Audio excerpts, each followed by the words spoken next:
at Play Alberta Field at Commonwealth Stadium. It's Family Day presented by Goodwill Industries of Alberta. Youth 17 and under get in free for an early afternoon contest. Conditions apply. Tickets and info at goelks.com/tickets. I missed one payment, then another. Now I feel behind on everything. I can't keep up. Falling behind happens to more people than you think, but there is a solution. My name is Marty. I'm a licensed insolvency trustee at BDO here in Edmonton. Together, we can create a plan that fits your situation and helps you get caught up and back in control. Call 1-833-BDO-BDO-debt.ca to book your free consultation and discover your debt-free future. He came home. Right away, I saw that look in his eyes. I knew what was coming. Before I could even speak, he raised his hand and just kept texting me, asking where I was, demanding I respond immediately or I'd regret it. It hurt. More than you can imagine. Tech abuse is real abuse. If you or someone you know is using technology to harm or control, change is possible. Learn how to end the violence at alberta.ca/endgbv. A message from the Government of Alberta. He is a internet, but he is place. Right after a man wearing jeans. Then a volunteer gave me a medal. But I don't want participation trophies, unless they're from Bet365. With their daily prize matcher game, I win by matching gold coins, cherries, and more. Take that, denim man. Thanks, Bet365. If gambling is affecting your mental health or well-being, 211 Alberta is here to help. Call or text 211 or visit ab.211.ca. 18 plus only. T's and C's apply. Ford employee pricing is on now, and you pay what we pay on virtually our entire lineup of Ford vehicles.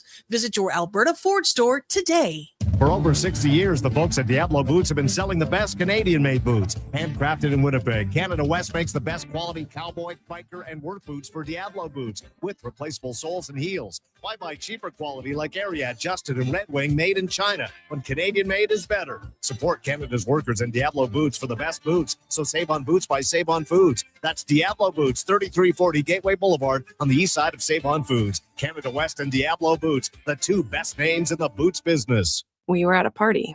I was having fun. He wasn't.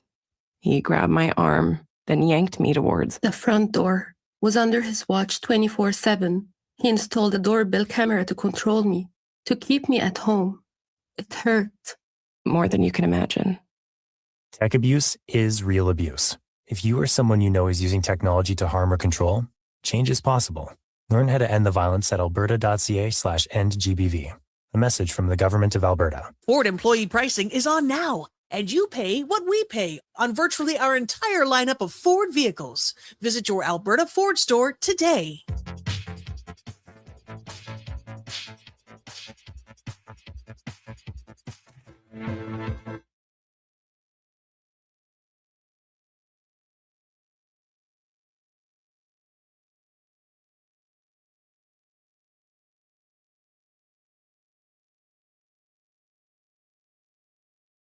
Jason Gregor Show. Ball down the line. Minutes in. Has two. Tucker's got a green light. He's safe. Max Muncy unloads the bases and gives the Dodgers the lead. On Sports 1440. But he is. He blitz it deep right field. Hernandez turns around. It's into the bleachers. Jake Caglione shines in LA with a two-run homer. Presented by PlayAlberta.ca, Alberta's only regulated online gambling website. Isbell hits it in the air, deep to right field. Tucker's to the track, leaps, it's out. Kyle Isbell ties the game with a huge swing in the seventh. What a jump.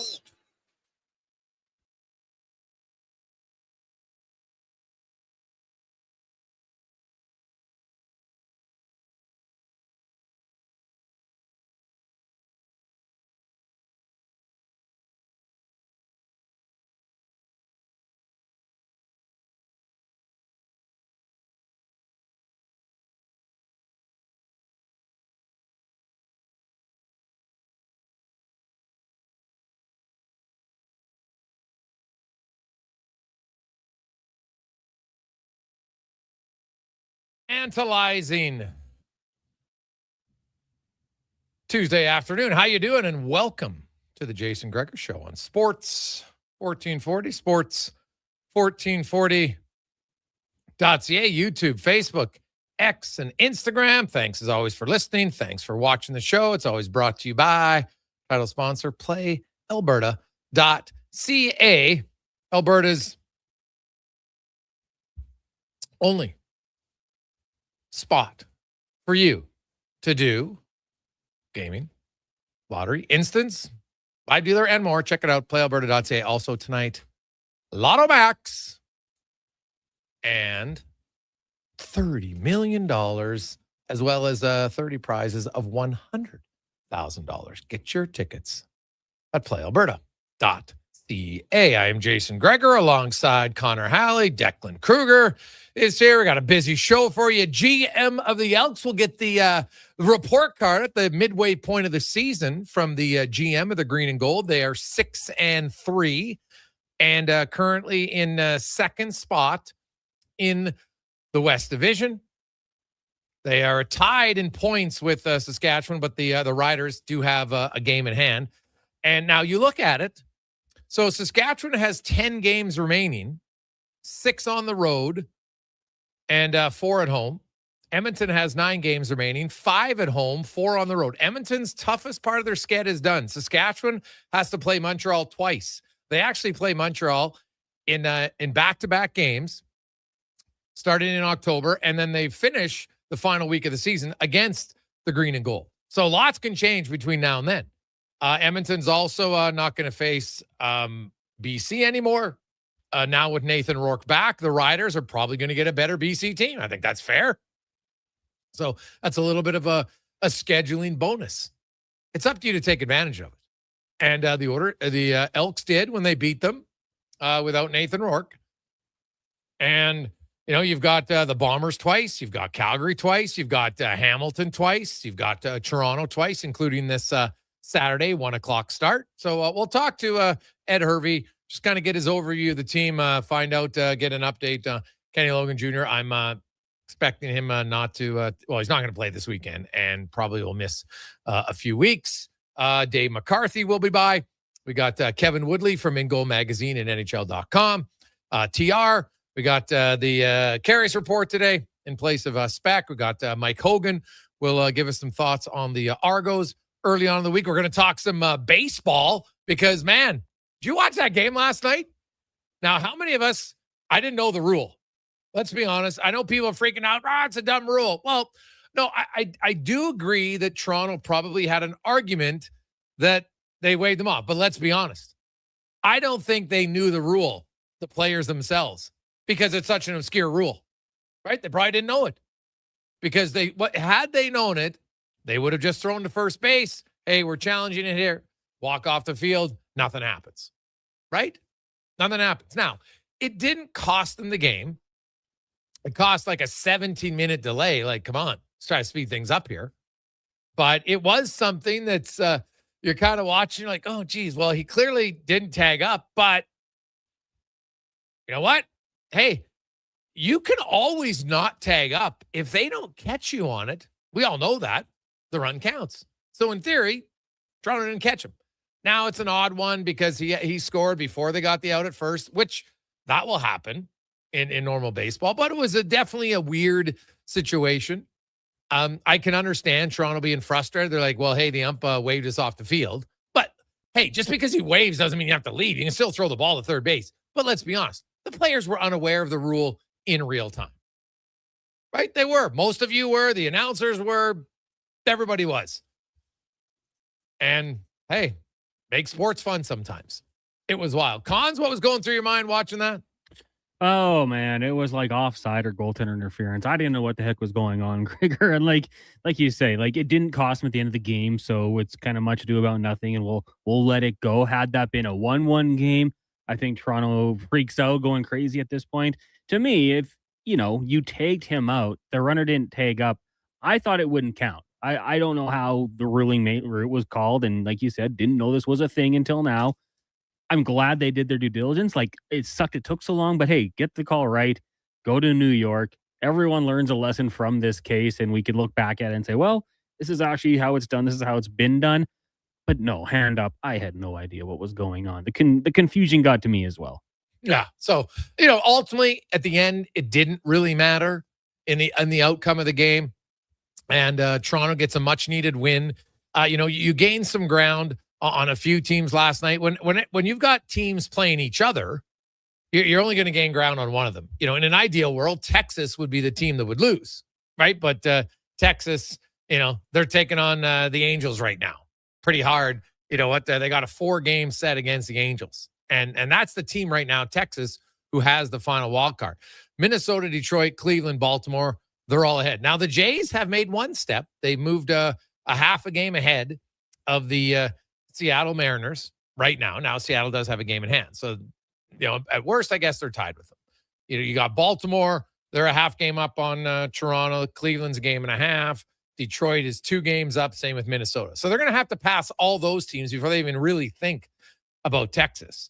But so today I went through and I looked at those 7 teams, Texas, Minnesota, Detroit, Cleveland, Baltimore, Toronto, and Seattle, and looked at their remaining skeds. And they're fairly even, except, who has the easiest sked? Cleveland. Because only 25 of their remaining games are against playoff teams or teams in the playoff race, like Minnesota. So you look at Cleveland, they've got Detroit and San Diego coming up next. But then they go the Giants, the Rockies, the Angels, and the Royals. 4 consecutive series against some pretty bad teams. So that's advantage for sure for Cleveland, because they only play 25 games against the top teams. Seattle has 26 games because they've got the Athletics. They play the Rockies. They play the Angels multiple times. Also, Texas, who's in the wild card spot, they have an easy sked. And that might be the biggest challenge. So right now, they got the Angels. Then they play the Athletics. Then they play Washington. Then they play the Athletics again. Oh, sorry, the Angels again. So they go Angels, Athletics, Nationals, and the Angels. Then they have a tougher sked after that, where you got the White Sox and Milwaukee and Tampa Bay and Seattle and Arizona and Boston and Toronto, all them. But for the next almost the rest of this month, well, really, I guess the next 12 games, they've got a pretty easy sked. Meanwhile, in those same 12 games, this is who Toronto plays: Boston, New York, Tampa Bay, New York. At home to Boston and the Yankees, in Tampa, in New York. It's pretty tough.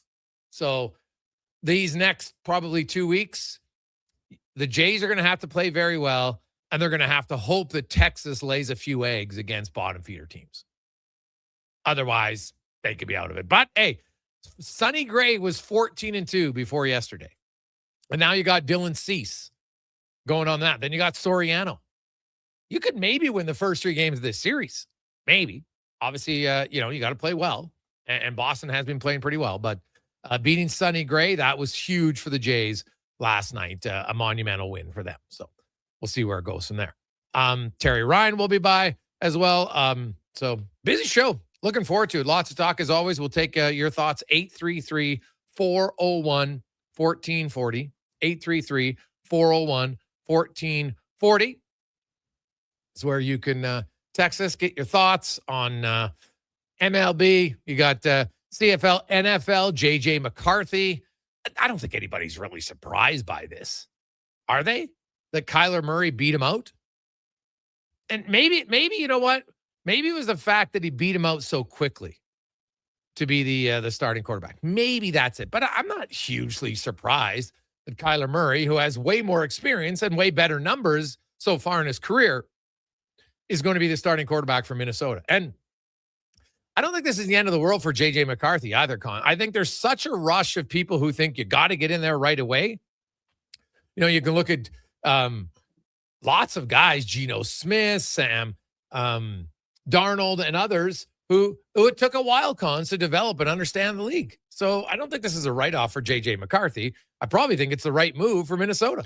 Yeah, I mean, I don't think Minnesota would have brought in Kyler Murray if they didn't expect this was a real possibility. He was kind of that big name free agent when he was released by the Arizona Cardinals. And I'm with you. I mean, you don't have to look very far if you're in Minnesota to realize that Sam Darnold went right through there. Daniel Jones was there for a little while. Like, if you are JJ McCarthy, you can probably sit back and say, I'm just 23 years old.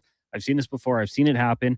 And, if to me, like, if they were ready to roll with JJ, they never would have brought in Kyler. They would have had Carson Wentz as the backup and just gone forward with him. So I don't think it's a surprise at all. It makes sense.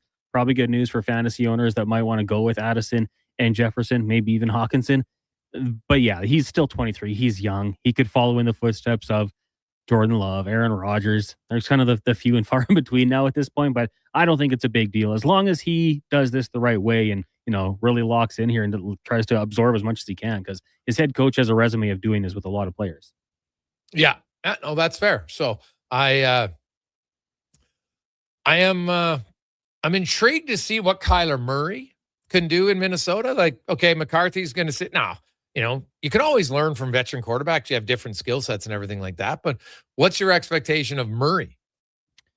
That's the question. How much did he buy in? There's kind of the ongoing joke, when he's playing video games, he kind of falls off a little bit. But we've seen good years from him. We've seen him, throw for over 3,500 passing yards and throw a lot of touchdown passes. He's not going to have a better receiver duo, right? He's got really good targets here. I like it. And, still kind of a younger guy. He's still got that athleticism to move around in the pocket if need be. I think it's better. I think the problem becomes that division is very tough. The Bears are a good team. The Packers are a good team. And the Detroit Lions, had a lot of injuries last year. If they stay healthy, they're going to bounce back. So, they could have a good season, still go 2-4 in their division and finish last place. That's the problem for the Vikings, in my opinion. Yeah, no, that's fair. 833-401-1440, 833-401-1440. Hey, Gregor, what do you think the chances are that they would just keep the secondary intact and put somebody else in at the Sam linebacker position? Well, we're going to talk to Ed about that, but I do think that that's an option. I don't think it's a guarantee that they go. I think they might try a few guys. Obviously, that KJ can move there if they need him to, but they've got options, right? It's a tough hole to fill. I'll say that. It's a big hole to fill for Kenny Logan, but they have options if they want to. King is a guy that I think is an option for them if they want, but we'll see. And we'll talk to Coach Killam about that more tomorrow. Today was just a walkthrough, so you're not going to get any sort of information from it today, but we'll find out a little bit tomorrow on the show. So we'll take a quick break. We'll come back. Ed Hervey will join us, and we'll kind of give a summary of the first half of the season from the Elks GM. It's a Gregor Show presented by PlayAlberta.ca. Day or night, tasting just so right. You can order oodle noodle at oodlenoodle.ca, delivering you the news almost right away. Remember, you can order oodle noodle at oodlenoodle.ca. So stay on your couch all day and order oodlenoodle.ca. Oodle noodle. Tap into the fun of Play Alberta's most popular casino games. From the fast-paced spins of Cash Eruption to the retro thrills of Sevens Wild, online excitement is always at your fingertips. Spin through your choice of popular slots or discover Alberta-exclusive games you won't find anywhere else. Visit playalberta.ca/Gregor to learn more. That's playalberta.ca/Gregor. Must be 18 plus to play. If you gamble, use your game sense. Hi, Mike here from Northgate Chevrolet Buick GMC. Car shopping sucks. That's right. Going back and forth 100 times just to get a price. Give me your credit card for a test drive. What's all these extra fees? That sounds ridiculous. At Northgate, we do things a little differently. Good deals on new, pre-owned vehicles, good people, and a great selection. And don't forget about our employee pricing. Stop in and see us today, 13215 97th Street, or visit us online at northgategm.com. You're in Northgate country. Yeah, it's me again. And if you're sidelined with a sports injury, you already know nothing's more frustrating than being told to just rest. At Leading Edge Physiotherapy, we get athletes moving sooner with our zero-gravity treadmills. You can run, train, and rebuild strength with up to 80% less body weight, so your injury heals while your confidence comes roaring back. When your sports injury's yelling, whisper back. leadingedgephysio.com, because life shouldn't hurt. Hey, hon, I'm getting expressions and images to frame my hockey card collection in the man cave. Perfect. I'll come with you and bring our wedding photos. For sports memorabilia and family treasures, think Expressions and Images, your local custom framer since 91. You name it, we frame it. Well, get ready for a silly hockey fans. Your partner in power just skated onto the ice. EWEL.ca, the new e-commerce website for electrical wholesalers Edmonton, is ready for the power play 24/7, 365. UL skates to where the puck will be in 5 years. Now that's forward thinking. Killer selection, slamming products from the best brands, and legendary service. Don't sit on the bench. Get your account today at EWEL.ca and win that project. Plug into your partner in power. Get an EWEL.ca account today. The job isn't done until the last load is hauled, and having a semi-trailer out of commission is not an option. Whether replacing or adding to your convoy, Edmonton Trailer has a huge inventory of new and used semi-trailers, trusted by the gravel, logging, oil field, fluids, and freight industries. Find a trailer right for you online or at one of their 3 locations. For sales, service, parts, rental, and finance, when you're in it for the long haul, Edmonton Trailer. Kickoff is coming August 15th. Elks, Argos at Play Alberta Field at Commonwealth Stadium. It's Family Day presented by Goodwill Industries of Alberta. Youth 17 and under get in free for an early afternoon contest. Conditions apply. Tickets and info at goelks.com/tickets.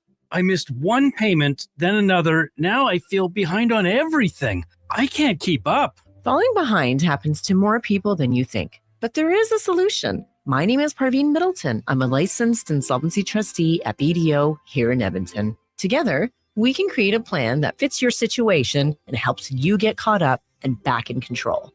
Call 1-833-BDO-TALK or visit bdodebt.ca to book your free consultation and discover your debt-free future. Here's what you need to know about Lux Windows. We work hard.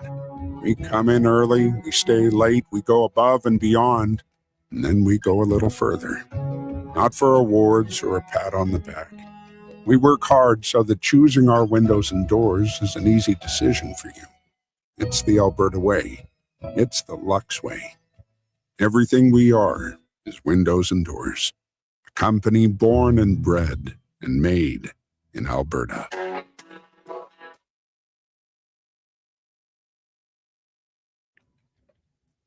Portions of this hour brought to you by On the Rocks, funders for your team or charity at On the Rocks. They'll make custom tickets for you and your event that includes no line cover and 1 drink for your event. You keep the profits. Learn more at ontherocksYEG.com.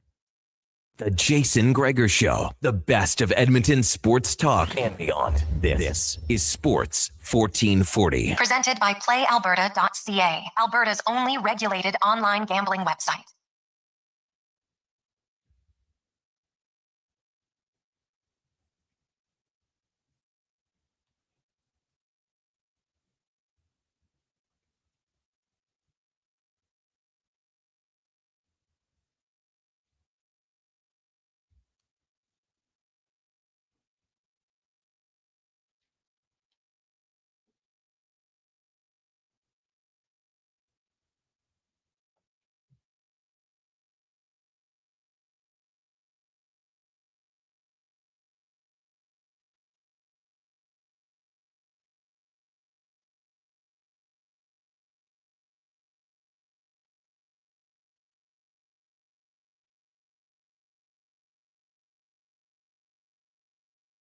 .220. Welcome back.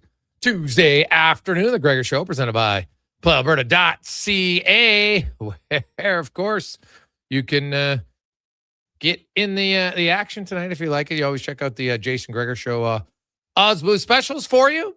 We have a few, some early CFL ones for the upcoming week of CFL games. We also have the Halley triple play tonight. Dodgers, Diamondback, and Jays all winning. And then we have a little bit of a player fun prop on the Blue Jays. So with Cease and Jimenez, Clement. So you can check that out at playalberta.ca. It's time now to get to our big guest of the day, brought to you by the Spruce Grove Saints. And, man, it is August 11th. Training camps are right around the corner in minor hockey. You want to get the kids ready? got Saints camp. I got a few spots left from the 24th to the 28th of August for U9, U11, U13, U15. You can register them at sgsaints.ca. As we are joined by the general manager of the Green and Gold, Edmonton Elks, Ed Hervey, joined us once again. Ed, welcome back to the show. How you doing? I'm doing well. How you doing, Jason? I'm good. I'm good. So, Ed, I don't know how you break it down. Like, I know obviously you look at every game, but do you break the season into like thirds or halves? Kind of, do you have a game plan or something like that? Like, do you do a half point analysis of your team? Yeah, we break it into our season internally in thirds, right? Every 6 games. And then obviously you get to the halfway point and there's an assessment, right? Obviously, see where you're at and where you can improve, but it's a continuous improvement and constant conversation. But at the halfway point, we're at a stage where we're in a position, our goal is right in front of us, and the things that we expect from our team are within reach. So but as far as like a deep dive, no, we would have that 3 games ago going into the second third, because you try to handle the thirds with minimal interruption as possible. Okay. I guess you look at it, 6-3. Heck, if you looked at the first 6, or 5-1, you're pretty happy about that. No question. But you look at your team, you want it to be an improved team, Ed, and I think it's safe to say you have the toughest part of your schedule on paper and matchup wise. If you look at, long week, short week, all those sorts of things, consecutive games without a bye, is behind you.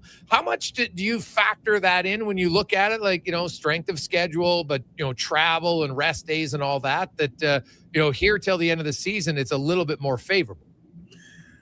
I never get into the strength of schedule in the CFL because we all play one another, right? Like it's a round robin type season, because you go to every venue, everyone comes here at least once, and then injuries play a big part in where your season is. Where when you look at the schedule, someone would say, "Oh, that's a game that should be a win," or you're gonna have a tough time with that game. Teams are constantly improving, and teams have injuries that they have to overcome. There's no gimme games in our league. You just have to take the games as they come, prepare for them as we've always done, go out there and execute and play hard and play to win. And this team has learned many lessons over the last 2 seasons. We're playing together, and this year they've enjoyed some early success, we'll call it, but we're so far away from the goal. We're at the point of the season now where we're in the stretch of the season where you position yourselves, right? You got to get the early points to give yourself an opportunity, but now there's opportunities for position, right? Where are you going to position yourself? And you got to win every game and win as many games as you can. And everyone is fighting for the same cause, trying to punch a ticket to the postseason, and that's our objective of the grand scheme. But we definitely realize we have Toronto this week, and we have to take care of that, and that's the mission in front of us as a team. Ed, I remember talking to you in training camp, and you're just like, "Man, I just want to get through it healthy." And you had a few bumps and bruises, and the season's coming. It's almost like every week, oh my goodness, an old lineman or a linebacker almost every week is getting injured, and it happened again with Kenny Logan. What can you give us an update on how long you think he'll be out, maybe? Yeah, I mean, he's definitely going to have trouble playing this week, but I don't think he's going to be out as long as you would think. I think we come out of the bye, there's a great possibility that he could be available to us. Our hope is that he's back with us for Calgary, the Labor Day game.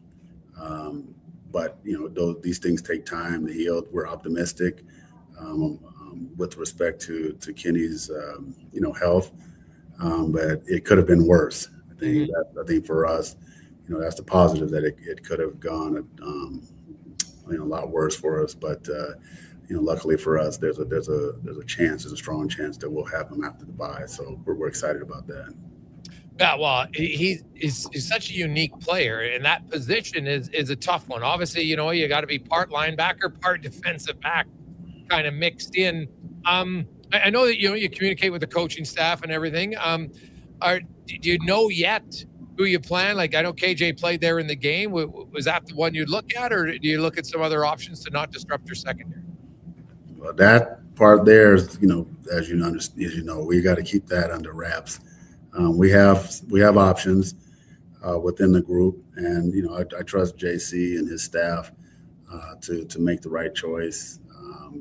With respect to who's lines up there. We have some young players looking at itching for an opportunity, and there's also a chance to move some guys around and give us a chance with the experience that we have, but without giving anything away. I think over the next couple of days we'll have a chance to see who lines up where, and gives us a chance to really see who can do what. And hey, next man up has always been the thing here, and we're not afraid to play our young guys and give our young guys opportunities. So it's going to be exciting for the next couple of days to kind of see where that goes. But we're going to line up and play and play the best player out there. Ed, 6-3 is, hey, you know what? You definitely are not going to be too upset about it. Of course, you want to win every game, and I'm sure that the Montreal game in the second half didn't go the way the organization wanted. But overall, when you take a step back from an organization that has kind of been down in the dumps, record-wise and everything, and when you and Chris Morris came in, you obviously had to turn a lot of things around. It never happens in one season, but here in year two, lots of things are trending in the right direction. When you look at the character of the people you brought in, you look at the execution on the field, crowds are coming back, a lot of things kind of rolling the direction you would like. I want to give me your thoughts on the offense overall through 9 games and what you've liked about it as a GM and maybe some areas that you think the team's going to improve on. I think that the offense group is alone would tell you that they understand that they have things to work on, right? It's a continuous build. I think offensively, I like the way the offense functions. They have the ability to move the ball. They find ways to get out of jams. The first down run offense can, kind of is sometimes hit and miss, but for the most part, has improved from last year. I think, and as far as the receiving core and the passing game, has shown flashes that it can keep us in games and win us games. The O-line has improved. I just think that if there's, when you look at areas, I think, we all understand internally, once we improve our red zone offense and we can become more consistent there, we're going to be really tough to beat. Moving the ball is not necessarily the issue as much as when we get down there, but it's not something that we shy away from in here inside the building. It's not something that the coaches and Mark and myself haven't discussed and at length. But when you get down there, this is just an area, because the other teams are it's tighter field, and they're not just going to lay down and give it to you, but. The positive from that is that it's an area that we all know that can be improved, and we have a lot of time to do that. In every game, there's an opportunity to take steps towards that. So I think if we can get that sorted out, I think offensively, skies could be the limit for this group. And it definitely is an issue, and it's not just one thing; it's different things at different times. I think for sure. I know, Ed, that you as a GM, you let the coaches coach, but I'm sure you have input. Justin Rankin got off to a great start, had a few slow weeks. Last week, anytime he touched the ball, he was great, 8.9 yards per carry, but he only had 7 touches. We had Rick Walters on the show yesterday, and he believes that players over plays. And you know what? You got to find a way to get certain players the ball. Rankin, I think, would be one of those guys. How's that conversation go? Is that just the coaching staff themselves? When, if any, would you ever have input on the amount of touches or plays certain key playmakers are having? I don't get into the play design and all that stuff. Like, that's what those guys are paid to do and design plays and stuff. The reality in our building is that we just say, let's make certain that we can get the ball to our playmakers. That is a philosophy that we all share in here, and that is something that I believe. I just believe that players make plays work. Right? There are no lines on the paper that are great plays unless you have great players that can execute it. And that's kind of it. Where when you have a player like Justin Rankin, of course, you want to see him get the ball as much as possible, but in the game flow and the coordinators and all these guys, they make the coaches make their they're calling plays as the game goes. I don't know what they're feeling and what they're feeling in the moment of the game, right? But at the end of the game, when you see Rankin touches the ball 7 times or 6 times, or whatever the number is, for a great player, one could argue, is that enough carries or enough touches? And if he's your best playmaker, the other teams are getting the ball to their playmakers and finding ways to do it. So that would be an area where, if the opportunity for us to improve, getting Rankin the ball more, it would be something that absolutely we would want to look at and should look at. Ed Hervey joins us. Ed, we got your thoughts on the offense. Give me your thoughts overall on the defense through the first half of the season. Yeah, I think the defense has, from last year to this year, really picked up. Just the opportunity to work together. They've had a bit of an advantage over the offense because of the changes on the offensive side from this offseason, where the defense, for the most part, stayed together, with the exception of a few players being added in, like Malik Carney. And, you look at that and you say, well, there's the opportunity to improve there. But, they've been lights out at times, and then, there's been times where, they've had to hold on. But, this is a defense that's turning the ball over. They seem very much in sync with one another back there. And they're doing it with guys, banged up as we have been throughout the season, with different guys. The guys are plugging in and playing. Really happy with where DJ Jabome has gone from playing and getting his opportunity to get his reps to Blanco. It's proven to be arguably our best linebacker back there, best player in some respect. And just really happy with where the defense has gone, because they've kept us in some games, they've won us some games, and we know that they're only going to get better, and they've done a fantastic job. And again, there's so much more that they can work on, and so much to build on. With 9 games left, and they've had a chance to see teams, it's just going to be fun to watch them continue to grow, and just looking forward to seeing the outcome of them. Ed Hervey joins us. Blanchard, on your special teams, kicking the ball has been fantastic. Now, I know special teams, the return game is a tough one, to evaluate it, especially, in real time. And there's one missed assignment here or there. When you look at the return game overall, and maybe even your cover teams overall, how would you assess your special teams?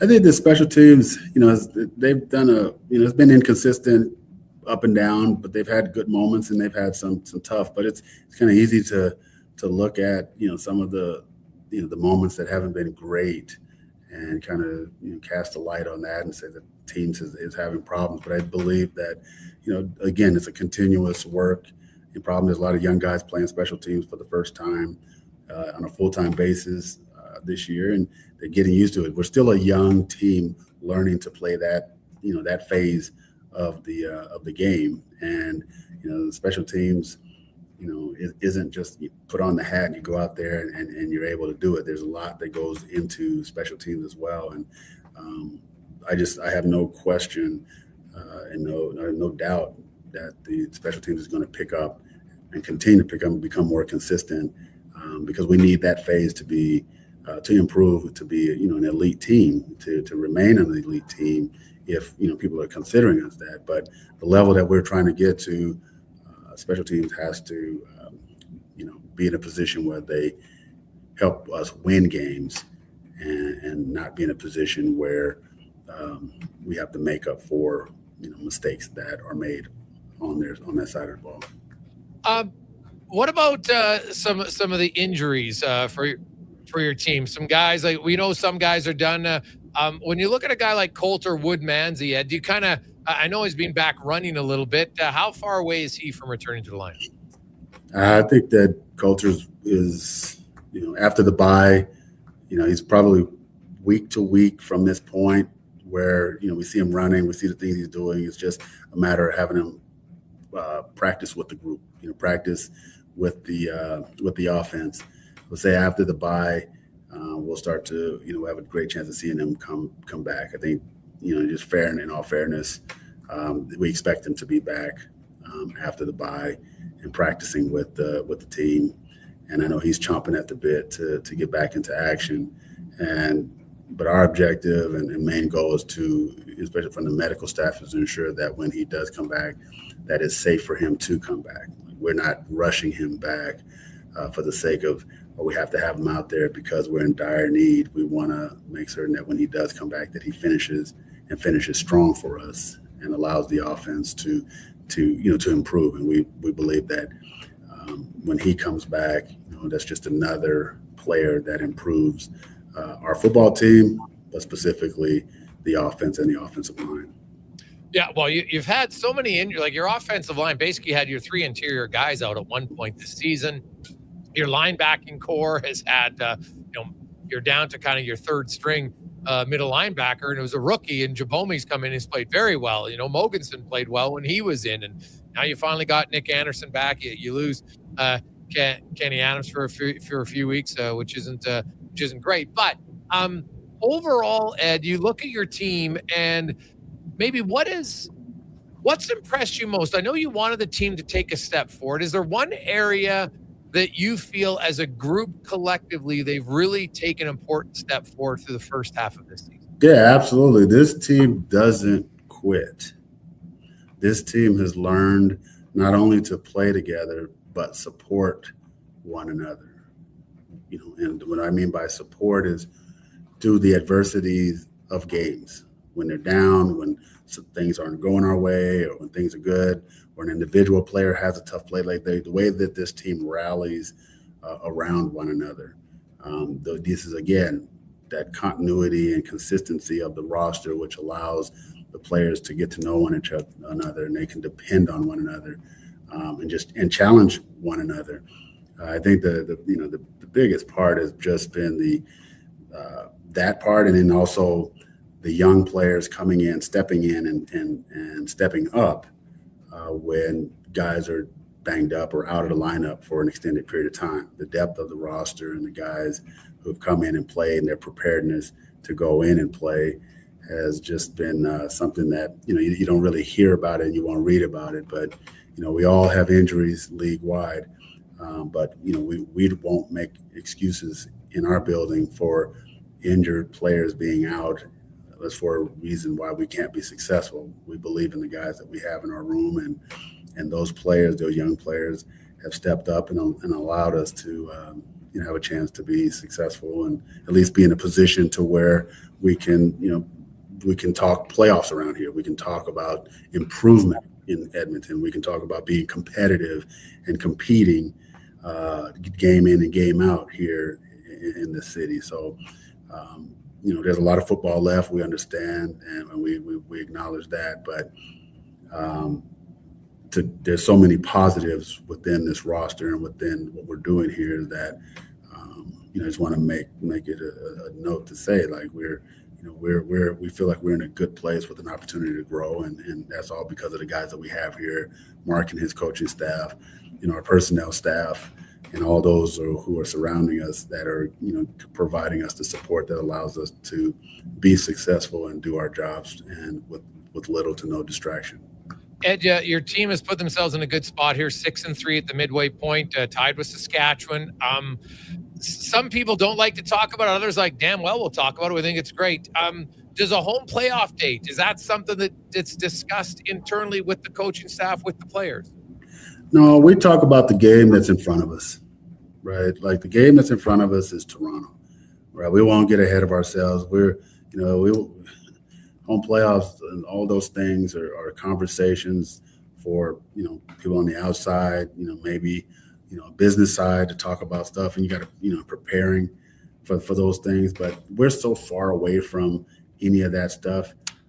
All we talk about is the opponent that's coming up, and being where our feet are. And right now our feet are locked in with our eyes focused on the Argonauts coming into our house. And our objective is to take care of that, focus on that game, and then whatever comes after that, we'll locate that. But all the other stuff is just, we're just not there yet. We just got to stay focused, because we haven't arrived, regardless of this record and the positive energy and everything that's going on. We understand that there's a lot of football left, and we're just going to stay focused on the task at hand and continue to work hard and build and make the city proud of this football team.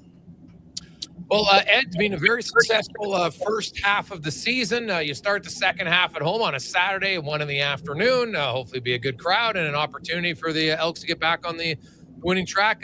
Best of luck, continued success, and we'll see you down at practice field this week. Thank you. Appreciate it. Thanks for having me on. There you go. That is Ed Hervey, the GM of the 6-3 Edmonton. Pretty good rundown, I thought. Good news about Coulter Woodmansey. That's a massive addition. If you can get him back at maybe as early as Labor Day, right? The fact that Kenny Logan, I think I call him Adams, but Kenny Logan Jr.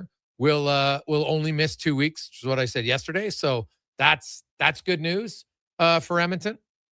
And if you could, they've yet to play a game fully healthy this year. But if you can start to get some players back, that will help a lot, right? Like, still haven't seen Robustelli yet this season, right? They were pretty big body, 6'3", 220. Like that's a big weapon that they just have never had in their receiving core this year. All right, I think one player on special teams, Cons and Dex, I'll get both of your thoughts on this, but honestly think Ateva Mwaga-Clements, his loss hasn't been talked about that much. He's an outstanding special teams player, and I think that's a pretty big blow. Yeah, I mean, we talked about it yesterday, and I would, off there, just saying, like, the special teams hasn't really been great. And talking coverage, I mean, we've seen big returns going back the other way at crucial times in the games. And then, for the Elks, especially, they had fine. It hasn't been, like, detrimental to the team, but they haven't got that big return going the other way. So, yeah, I mean, hey, one key 3 special team guy who can get out there and do a lot of different things. It's a big loss, and, yeah, it doesn't get talked about, but good punt, flips field position, a good return can do the same thing. And it feels like right now the Elks aren't getting that enough, despite having like great kicker and a great punter. Yeah, they're I'm not like, he can bomb the ball. Jake, his directional punting can still work on a little bit at times, but yeah, like, hey, if you're pinned deep in your own zone, he's got the leg to just air it out for you. But sometimes I wonder if it's too far, because that spreads out the cover team. There's always that fine balance we've done. I remember talking to a special team coach. Sometimes you don't want your punter to out punt your own cover team. I mean, I always thought that with Hugh O'Neill. Bombed it, but by the time the returner caught it, there was like 15 yards of open field. Yeah. His gunners couldn't get down fast enough. So that is a real concern, yes. Yeah. We'll take a quick break. We'll come back. We got some stats of the day for you, some doozies and more on the Gregor Show, presented by PlayAlberta.ca. Tee up for a great day on the course and support the Stony Plain Eagles Senior Men's Hockey Club. It's the Stony Plain Eagles Golf Tournament. Gather your foursome and join the Eagles August 25th at the Links at Spruce Grove for a 2 p.m. shotgun start. Enjoy a fantastic afternoon of golf, great company, and friendly competition, all while supporting the Stony Plain Eagles. Get all the details and register today at stonyplaineagles.com. Legacy Heating and Cooling is your #1 air conditioning company. So when you can't take living in oppressive heat any longer, call Legacy. Call Legacy. If your hot, sticky sheets keep you up all night, call Legacy. Call Legacy. If you've decided that you deserve to be cool and comfortable, call Legacy. Call Legacy. And with no payments, no interest for 1 year, it could only be Legacy Heating and Cooling. CanTorque has turned 25. That's right, 25 years of building tools so good, they practically torque themselves. Hard work and innovation equals problem solved. See our latest designs at CanTorque.com. Are you a skilled laborer? All Star Construction wants to talk to you. A heavy equipment operator with Traco or backhoe experience? All-Star Construction wants to talk to you, too. With work in and around Edmonton for local land developers, All-Star Construction offers year-round employment. Whether it's power, gas, or telecom, developers rely on All-Star Construction to get the job done. So if you're a skilled laborer or a heavy equipment operator with Traco or backhoe experience searching for work, search All-Star Construction on Indeed. It's cone season at McDonald's, which means vanilla cones are $1 each plus tax in the McDonald's app all summer long. Soft, creamy, and crunchy. For just $1 each plus tax exclusively in the McDonald's app. App download and registration required at participating McDonald's in Canada. Harley-Davidson of Edmonton is turning up the heat for their annual garage sale and swap meet. Catch the Twin West Cruise Stunt Team live for 2 massive shows packed with smoke and fire. Plus, score huge deals on parts, gear, and clothing. Check out artisan vendors, local riding groups, and grab a bite at the food trucks. August 15th, 10 to 3 at Harley-Davidson of Edmonton on the Yellowhead Trail. Locally owned and operated since 1980. Find more at hdedmonton.com. Guys, there never seems to be enough time in the day, but you need to make time for this. Ken Franchek here. If you're 40 or over, a quick PSA blood test is crucial for early prostate cancer detection. The Prostate Cancer Center's Man Van is a mobile health clinic driving change for men's health. A few minutes could save your life. To get the Man Van out to your business or event, book today at getcheck.ca. Ford employee pricing is on now, and you pay what we pay on virtually our entire lineup of Ford vehicles. Visit your Alberta Ford store today. Photographers, start your cameras. Vision Credit Union's annual photo contest is back. We're asking you to show us the people, places, and moments that made you glad you chose this rural life. Maybe it's the view from your farm, a walk down Main Street, neighbors pitching in, a weekend at the rodeo, or a sunset down a back road. Share your photo to show why life in rural Alberta is a choice worth celebrating. Enter and vote at whatsyourshare.ca.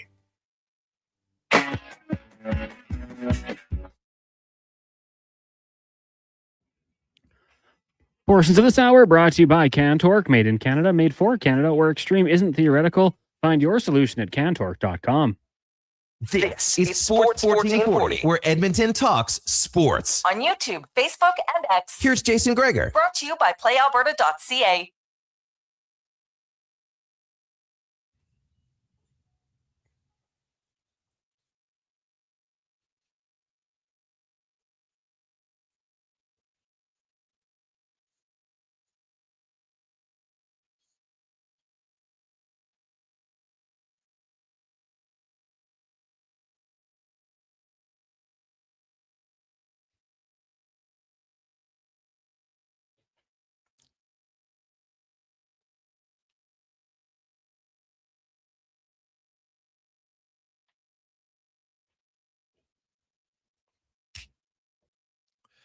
$250. Welcome back, Jason Gregor, Connor Halley, Declan Kruger with you. Sports 1440, sports1440.ca. We got a lot of people excited. Hey, do you want to go to the game Saturday afternoon? We got a pair of seats to send you to see the Elks in action against the Argonauts. 1:00 start on Saturday.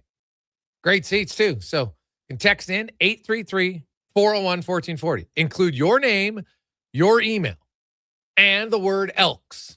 And we'll do a draw at the top of the hour. So if you want to go, good luck. It's that easy. Pair of seats to go to the game on Saturday. Now, let's get to our stats of the day, brought to you by All-Star Construction, founded in 2009. They just continue to grow and expand. Sergey and Mark doing a fantastic job, and they're hiring. So if you're a general laborer just looking to get your some experience, some opportunity, some money. Also, you could be a hydrovac operator and other unique jobs. Check it out, Indeed.com, and look up All-Star Construction. And we're going to get to some stats of the day. So, I mentioned this one off air to Declan and Connor because, they're a little bit younger than me. And so today, history is going to be made at the Canadian Open in the men's quarterfinals. It is the first time for an ATB Masters 1000 event. So basically one of the main events on the men's tennis tour, where all the finalists in the quarterfinal, all 8 players, are born in the 2000s. Brandon Nakashima, born in 2001. He's the oldest. Well, as the Spaniard Rafael Yodar is born in 2006. He doesn't turn 20 until next month. He's the youngest, but it's never happened. So it was inevitable, but the youth has been served. Fair to say. Now, speaking of youngsters, how about this for a stat? Shortstop for the the Athletics, because they don't have a city right now, so they're just the Athletics. Odd. We should at least call them the Sacramento Athletics, shouldn't we? That's where they're playing. Anyway, Jacob Wilson, shortstop. He played his 111th consecutive game without an error. That's the longest streak by an MLB shortstop in history. Now, the previous record was set by Orioles shortstop Mike Bordick when he went 110 games back in 2002. Now, the difference is Bordick had to field 544 balls in that time. Wilson's only at 331. Now, that's a significant difference because it's not like the Athletics are a dominant team. So either way, though, he is only fielded it 331 times compared to a shortstop 20-some years ago who was getting 544 opportunities. So I just wonder if in baseball, you still want a good shortstop for sure, but it's not as a must-have as it used to be because there's just not as many ground balls going to the shortstop. But I would like to know, and I was trying to find it, and I couldn't before it came on. What's the streak for most consecutive chances without an error? So Wilson's had 111 games, 111 games, a hell of a record. But I'm curious what the most chances is. And just for fun, MLB, you want to take a wild guess on what's the MLB record by any position player for most consecutive games without an error? And now the guy who said it wasn't an everyday player. And he did it recently from 2018 to 2022. He went 440 games without an error for the Twins, the A's, and the Tigers. That is Robbie Grossman. Now, I'd like to know how many chances did he get in those games, but either way, it's not a bad number. Not a bad number at all. Now, let's stick with baseball for a bit.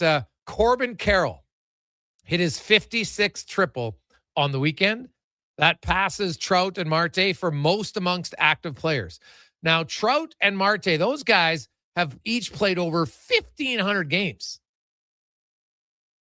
Meanwhile, Carroll's played 604. Like, this guy is a triple machine. Now, if you look at the all-time record for triples, like, he's not catching it. Sam Crawford had 309. But he also, like, Sam Crawford played in the late 1800s, early 1900s. Just a different era of baseball, of course. But if you look at kind of, Stan Musial was at 177. Roberto Clemente, 166. Some other recent names. Lou Gehrig, 163. That's for triples.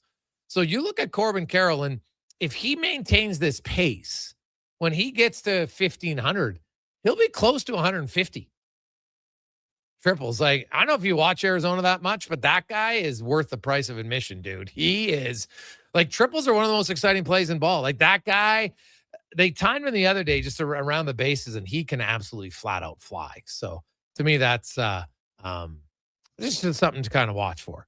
There's no one really close in MLB as far as one single skill set that he's way more dominant than anyone else, right? Since he debuted in the league, he has 56 triples since 2022. That's 21 more than second place. The only other player I can think of right now, maybe in baseball, who dominates more in his single skill would be Mizorowski with his velocity as a pitcher, right? Cons, like, that guy's just like, hi, who's got the the hardest pitch all the time. Mizorowski, he has the first one. Now he has the second. Now he's the 25th. Like, that guy's a machine. So those would be two. How about Kyle Schwarber?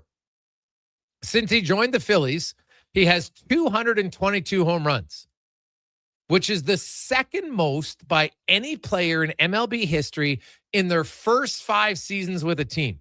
Now, Babe Ruth had the most, 235 with the Yankees from 1920 to 1924.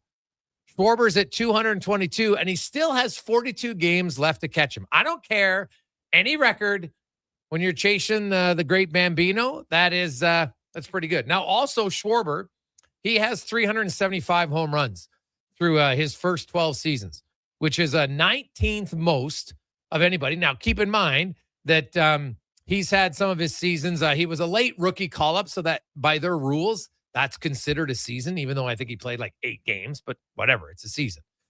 Then there was COVID, shortened season, right? And then he had the 1 year of injury. But even with a strong finish, he could finish top 10 all-time for most home runs in his first 12 seasons. Like, this guy is an absolute masher. I don't know if we talk about him enough.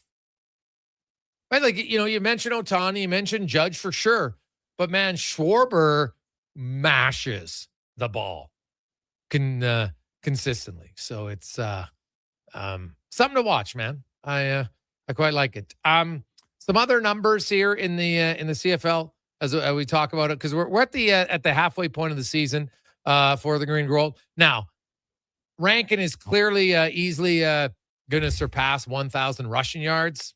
He's already just under 700. He's got half the season to go. That's going to happen.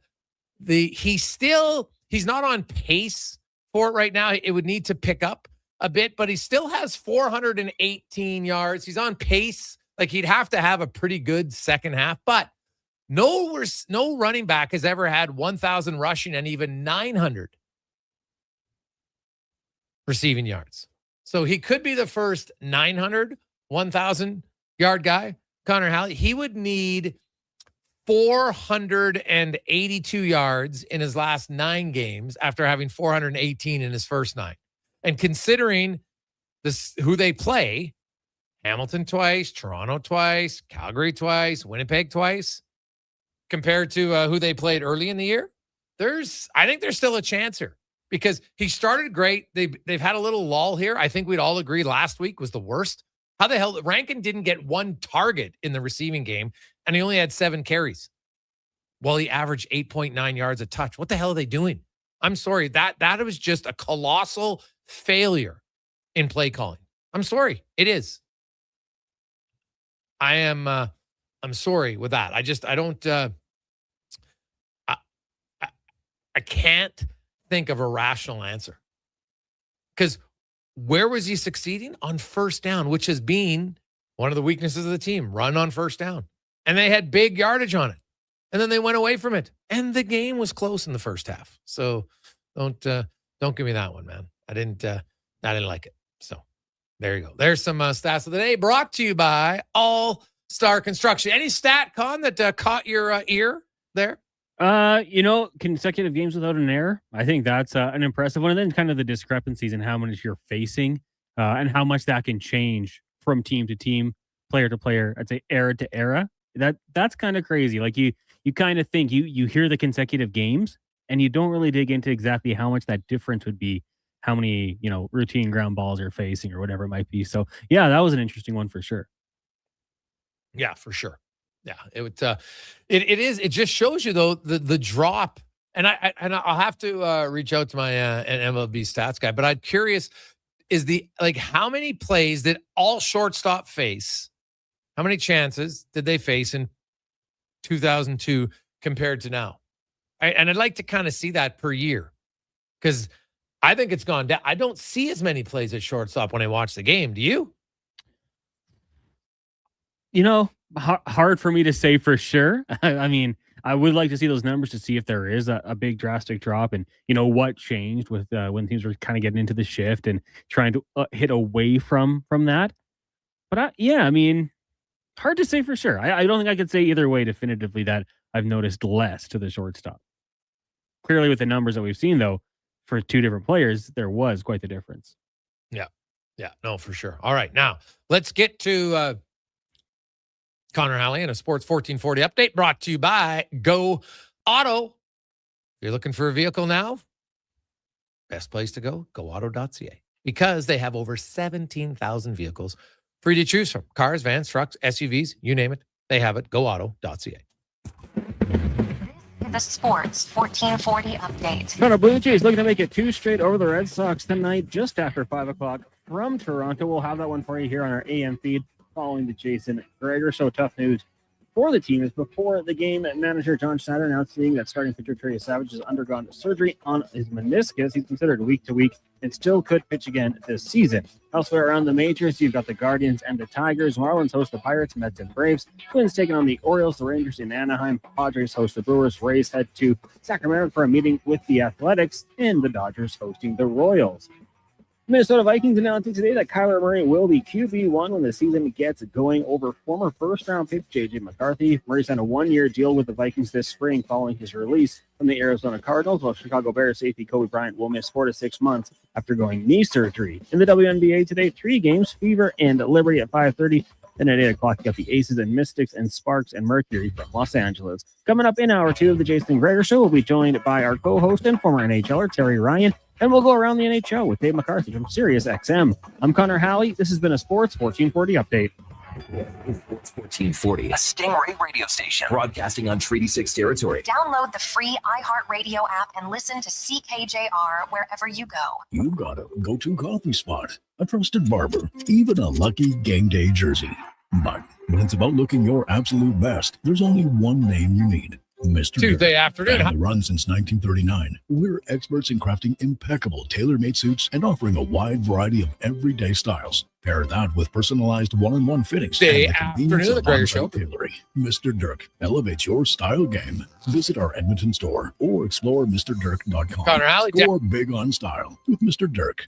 Got a car you're ready to part with? They have it. Go Find out what it's worth. Fast, easy, and totally free at Go Auto.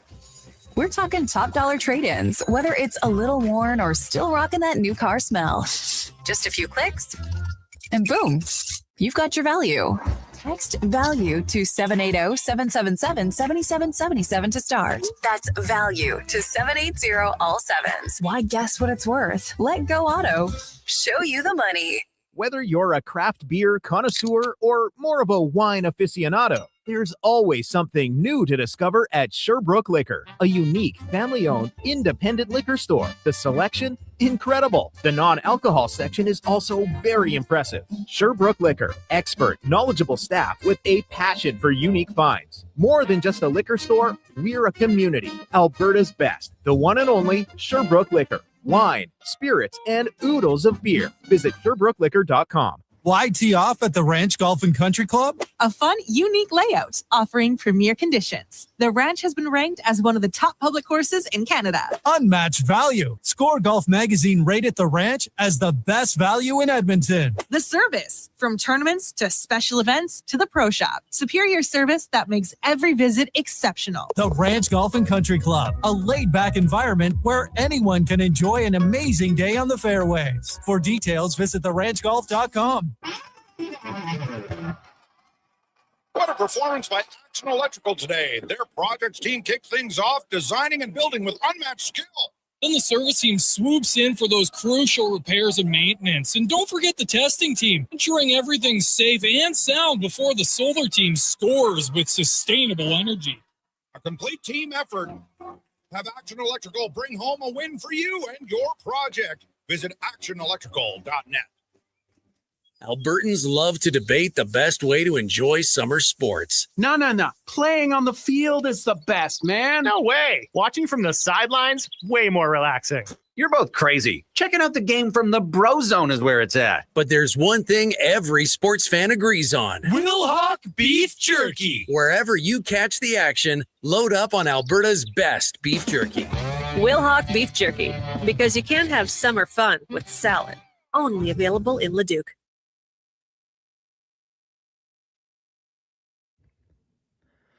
Portions of this hour brought to you by the Nation Golf Tournament, Friday, August 28th, 2026 at Millwoods Golf Course. Golf, drinks, swag, food, and fun. Every swing supports Gregor's grads and helps graduates shine on graduation day. Sign up at nationexperiences.ca before it sells out.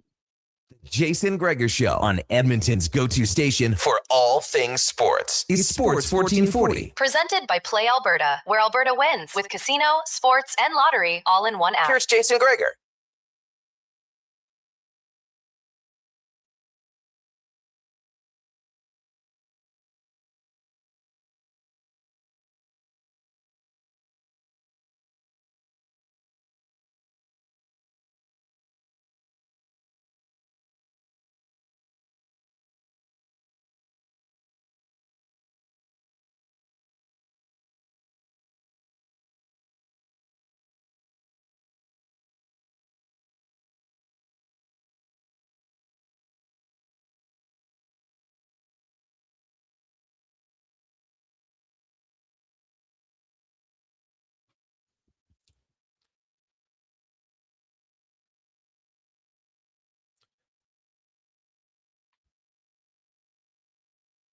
Just after 3 o'clock on a lovely Tuesday afternoon. We're not really that lovely. Maybe I say it's lovely because I will admit, I walked out of the studio, and when you walk out of our studio office to go into the mall, there's a door right outside, and I walked out and I just saw it was raining again. I was just like, oh, like I don't know if I've ever had an feeling about the rain. Like, it is just, I don't know how people in Vancouver do it, man. I don't get it. Like, it's dreary. It's just too much. Now, I know it's here, and by the time I get off work, it'll probably be sunny because luckily that's how it is in the prairies. But I'm just telling you, man, like and hey, I know it could be way worse. Yeah, you know what? I feel for all the people in Peachland and Vernon right now where it's burning up. It's awful. It's absolutely awful. No question. So don't take it like, woe is me. You can have that little moment of, oh, geez. And then I'm like, hey, yeah, could always be worse, man. Could always be worse. So we'll see where it goes. It is the Gregor Show presented by PlayAlberta.ca, your one-stop shop. If you're somebody who likes to multitask, do a lot of different things, instance lottery, live dealer, sports, casino, all in one place. You're like, I don't want to look around a lot of places. I just want to go one place. Well, there's your place, PlayAlberta.ca. As we're going to go in the room, brought to you by Action Electrical. 53 years they've grown, becoming the most diversified electrical contractor in the province. That is actionelectrical.net. As we are joined by former NHLer, host of Shoresy, hosts his own podcast, is in the Hall of Fame. Terry Ryan joins us. TR, how you doing? I'm all right. If you can hear me, we're good. I'm at my daughter's soccer game. There's a lot going on around me, but it's a busy time of year when it comes to that sort of thing over here. But if you can hear me, we're all good. Hey, have you ever been hit by the ball not paying attention on the sidelines? No, I am paying attention. I'm watching the game. No, but in your career, like ever, just sometimes, who knows, maybe someone calls you, not looking, you're on your phone, you're responding to one of your 8,000 fan messages that you get. And so you're all of a sudden you're not paying attention. Then you get beamed by the ball. Ever happen? I don't, honestly, I'm sure it's happened that I don't pay attention, but I'm usually doing around it. I'm multitasking usually. Okay. All right. Just checking. Just because I saw it happen the other weekend, dude, I was dying. Yeah. I mean, it does happen, but that's a good, it happened to me once, I guess, if you really want to get into the meat and potatoes of it, it did happen to me at a Blue Jays game, but I was walking down to my seat. So, I had popcorn and beer and there was a bunch of people and I was passing it in and I got pegged with the ball. Really? Gee, did the ball land? Did you grab it in the scrum or your hands full? Hit my stomach. Oh. I remember the shirt I was wearing and everything. It hit my stomach on the way down, bounced off me and down the stairs. And then I believe someone got it and gave it to a kid. It ended well. I remember I was half buzzed, but it was a great time, but I got hit right on the stomach with it. Okay. How'd that feel? Honestly, at the time, I wasn't feeling much pain, but there was a bruise. Yeah. Awesome stuff. Hey, you got another season? Are you filming yet, or what's happening? We'll be doing that in, I believe, November, maybe late October, but I know it's going to be fall. Okay. And we got a few things in September, so it'll probably be later in the fall. But yeah, it's definitely going to happen. That's no secret. I have no idea what Jared has in store. I don't know. Usually we have some sort of a, some idea, maybe a scene or a flavor, or, we give it away when we knew we were doing it in the summer. But now I have no idea where he's going to go with this. And I'm just as happy like that. It's all good. I don't need to know. If he doesn't want us to know, it's probably he never really wants us to know, but usually he's a little more liberal when as far as talking about the show. He's a little, you can kind of maybe squeeze some things out of him, but he's been pretty tight-lipped. His cards are real close to his chest on this one, and we're all good with it. We're hanging out with him a lot. We talked about everything in the past, everything that he wants to do in the future, and all kinds of things as friends and coworkers and everything, but I haven't heard anything about season 6. Oh, all right. Well, it's always good to have a surprise. That's nice. Yeah. Now, did you watch the Jays game last night? Have you ever seen that rule in play before? It is wild because I was watching it, and normally I'm either watching the Jays in 30, or I'll record it and go back. But in this, I was watching it live, and at first, I just couldn't understand it. I said, "What are we doing?" The way they made it seem on TV, and when you went over to Twitter, was that it was all about the 2 outs on the scoreboard, which really didn't have much to do with it, other than the players that say that they got caught sleeping because of that. But so I still couldn't really understand it, and then I tried to. It took me about 10 minutes after. I couldn't believe the decision. I was phoning friends and everything. I phoned my dad. Couldn't really explain it, and then I realized it does make sense. It's really weird, but within the rules of the game, it's kind of the way it's got to be called. I understand why they got the run. It's just, I mean, that is, I don't know. Has that ever happened before in the history of baseball? I don't really know. Well, supposedly it's happened at some lower levels. I could see, Toronto and Schneider's like, hey man, like he waved us off the field, and I'm like, okay, he waved you off the field, but probably because I think it's fair to say that in the moment the players didn't know the rule, which is fine. There's lots of because if they had, they just would have thrown the ball to third base, and then it wouldn't have mattered. And so it's an obscure rule. I can guarantee you, though, now they all know. And players on those two teams, if it ever happens again, would be like, hey, yeah, guess what? We know what we're going to do, and you move on. And luckily for them, it didn't impact the outcome of the game, as Toronto was able to win. Big win, right? They beat Sonny Gray. It was 14-2. Yeah. Like, the Jays, it's a long shot to get in, especially because Texas has a pretty favorable schedule, especially in the next 2 weeks. Like, the Blue Jays are going to have to play unreal this week and next week, where they play the Red Sox and the Yankees at home, and then Tampa and the Yankees on the road, because in those 2 weeks' time, Texas is playing 4 dogs, right? The Athletics, the Giants, the Angels twice. So you're going to have to play great and hope that somehow, Texas just doesn't obliterate those teams. Otherwise, you won't be able to catch them. Yeah, exactly. And they definitely, the odds are not looking great, but I like that the timing of all this. I thought at the deadline, I thought they looked pretty good, given, no one expected this, and you can't lay this on any one person in particular. No one expected this. Everybody's having their worst seasons at the same time, and the injuries and the expectations, the trades and everything, but they got Soriano out of it.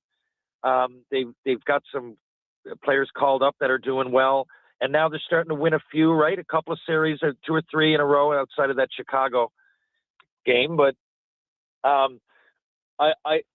it's nice, and it's also a little bit refreshing, because these guys, I mean, you talk about the Leafs last year blowing it. Like, these guys, it has felt like, being a Jays fan, like they've been out of it for 2 months, but you keep playing for something, and who knows, you can get lucky, and they're giving it a shot. And it's nice that baseball, for whatever reason, maybe this is a topic for your show sometime, but no one seems to tank in baseball. And I don't even know even if there's a huge prospect going number 1 overall, I don't even know who it is. And I follow baseball.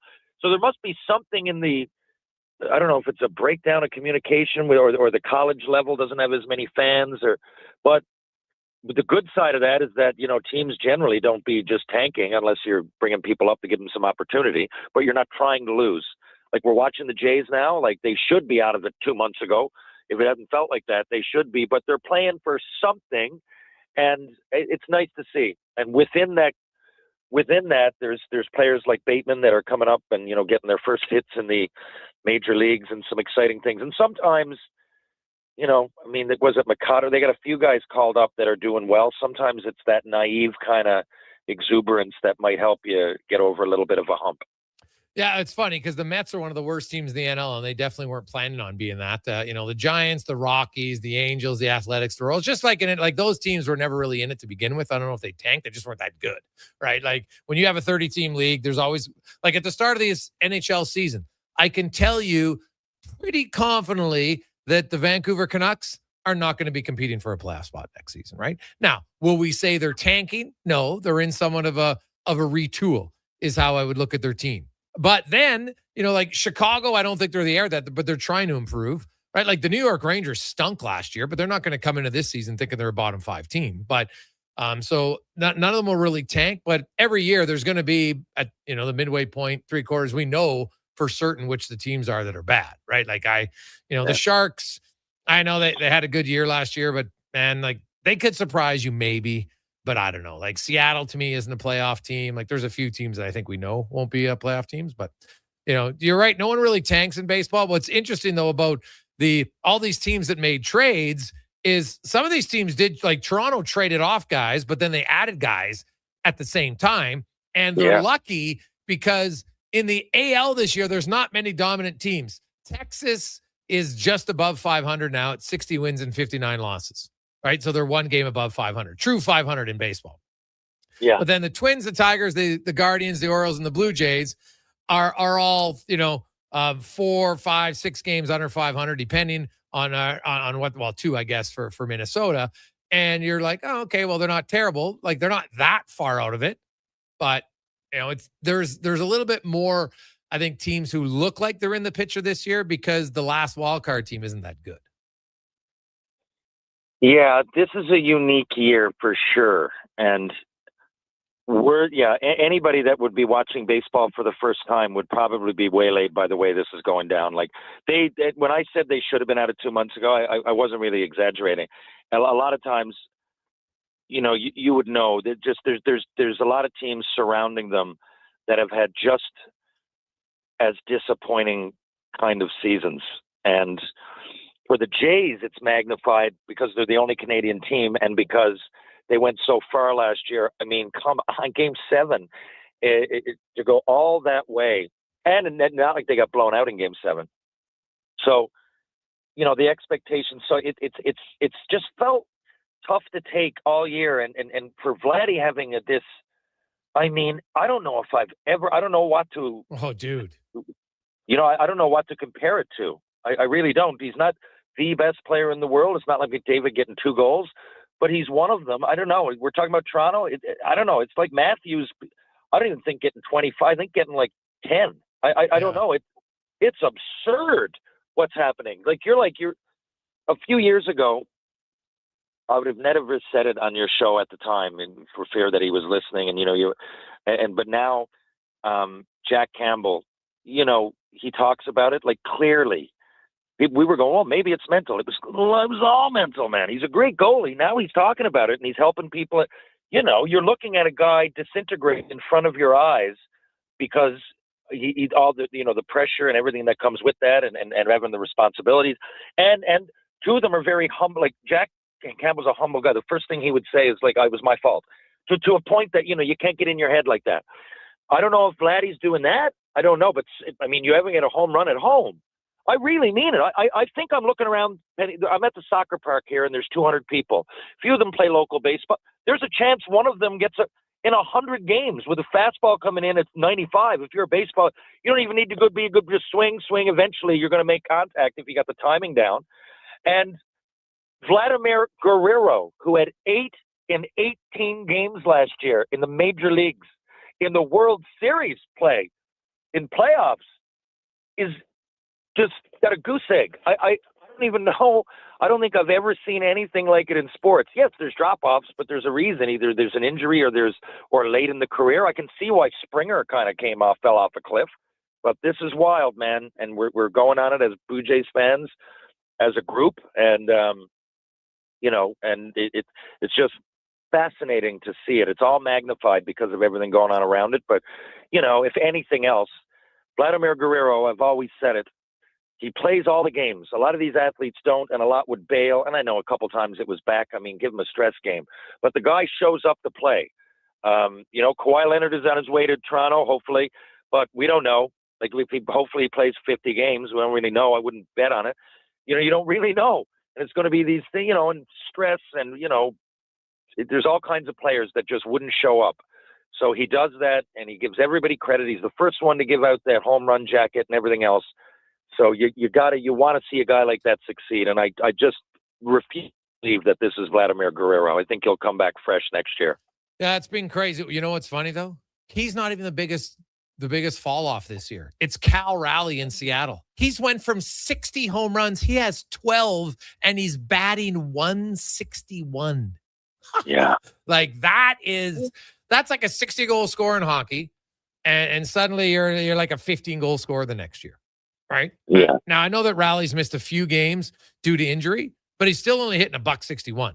And like his OPS is only 570. Like, it is being brutal for him this year. Him and Vladdy, easily the two big stars last year. And, are oddly enough, they face each other in the ALCS.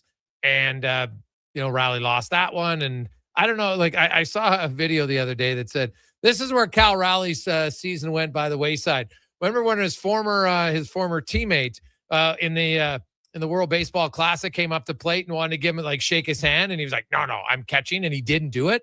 And guys like, see, that's where his season went off the rails. It was wild stuff, man, wild stuff. We'll take a quick break and we'll return. It's the Gregor Show presented by PlayAlberta.ca. For all your welding supplies, think AWS Welding. Located in Nisku, their readily stocked storefront carries a wide variety of welding glasses, cylinder rentals, plus welding rod, wire, and consumables. Same-day delivery is always available. And if they don't have it, AWS Welding will find it for you fast. Visit their online store today at awswelding.ca or give them a call or text at 780-979-0470. AWS Welding. They make it happen. Everything is going to be okay. Any business, regardless of size, can stumble occasionally. I'm Dan McDicken, a licensed insolvency trustee with Faber. If your business is facing financial challenges, our team of chartered insolvency and restructuring professionals have corporate debt recovery solutions that work. Schedule your free Faber focus session at faber.ca today. Chances of a positive outcome increase if you engage Faber sooner rather than later. At Papa John's, we know it's not just a pizza. It's a family gathering, a happy birthday, a special celebration, or just a sigh of relief at the end of a busy day. For a limited time, get large one-topping pizzas for only $14.99 each on original, thin, or New York-style crust. Use promo code L1499 at papajohns.ca or on the Papa John's app. Get yours today. Better ingredients, better pizza. Papa John's. Come on down to the Brick. The Price is Right live event is on now. Enter in-store for your chance to instantly win from over $1 million in prizes. No purchase necessary. Then shop incredible savings throughout the store, like up to $2,220 off select sectionals, up to 40% off select mattresses, up to 20% off select major appliances, and up to $600 off big screen TVs. Plus, finance with 0% interest and equal monthly payments on qualifying purchases. Hurry in before these offers end August 12th. The Brick, saving you more. Early mornings just got louder.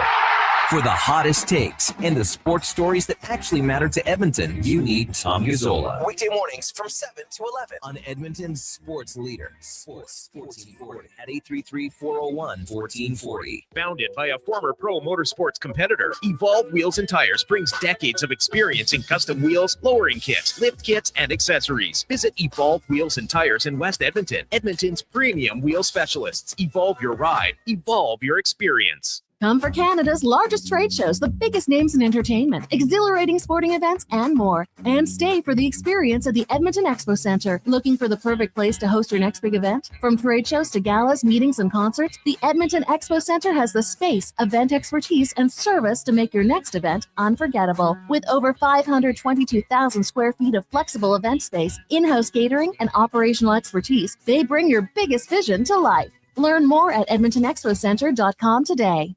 It's Dollar Drink Summer at McDonald's. Sip on a refreshing small fountain drink or a small iced coffee for just $1 each plus tax, all summer long. Only at McDonald's. Excludes flavored and cloud iced coffees. At participating Canadian restaurants. Taxes extra. Prices exclude delivery.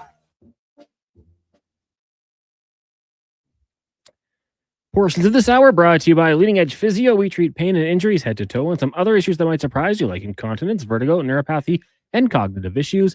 We invest in the technology, techniques, skills, and people that know how and what to fix. Life shouldn't hurt. LeadingEdgePhysio.com. The Jason Gregor Show, the best of Edmonton sports talk and beyond. This is Sports 1440. Presented by PlayAlberta.ca, Alberta's only regulated online gambling website.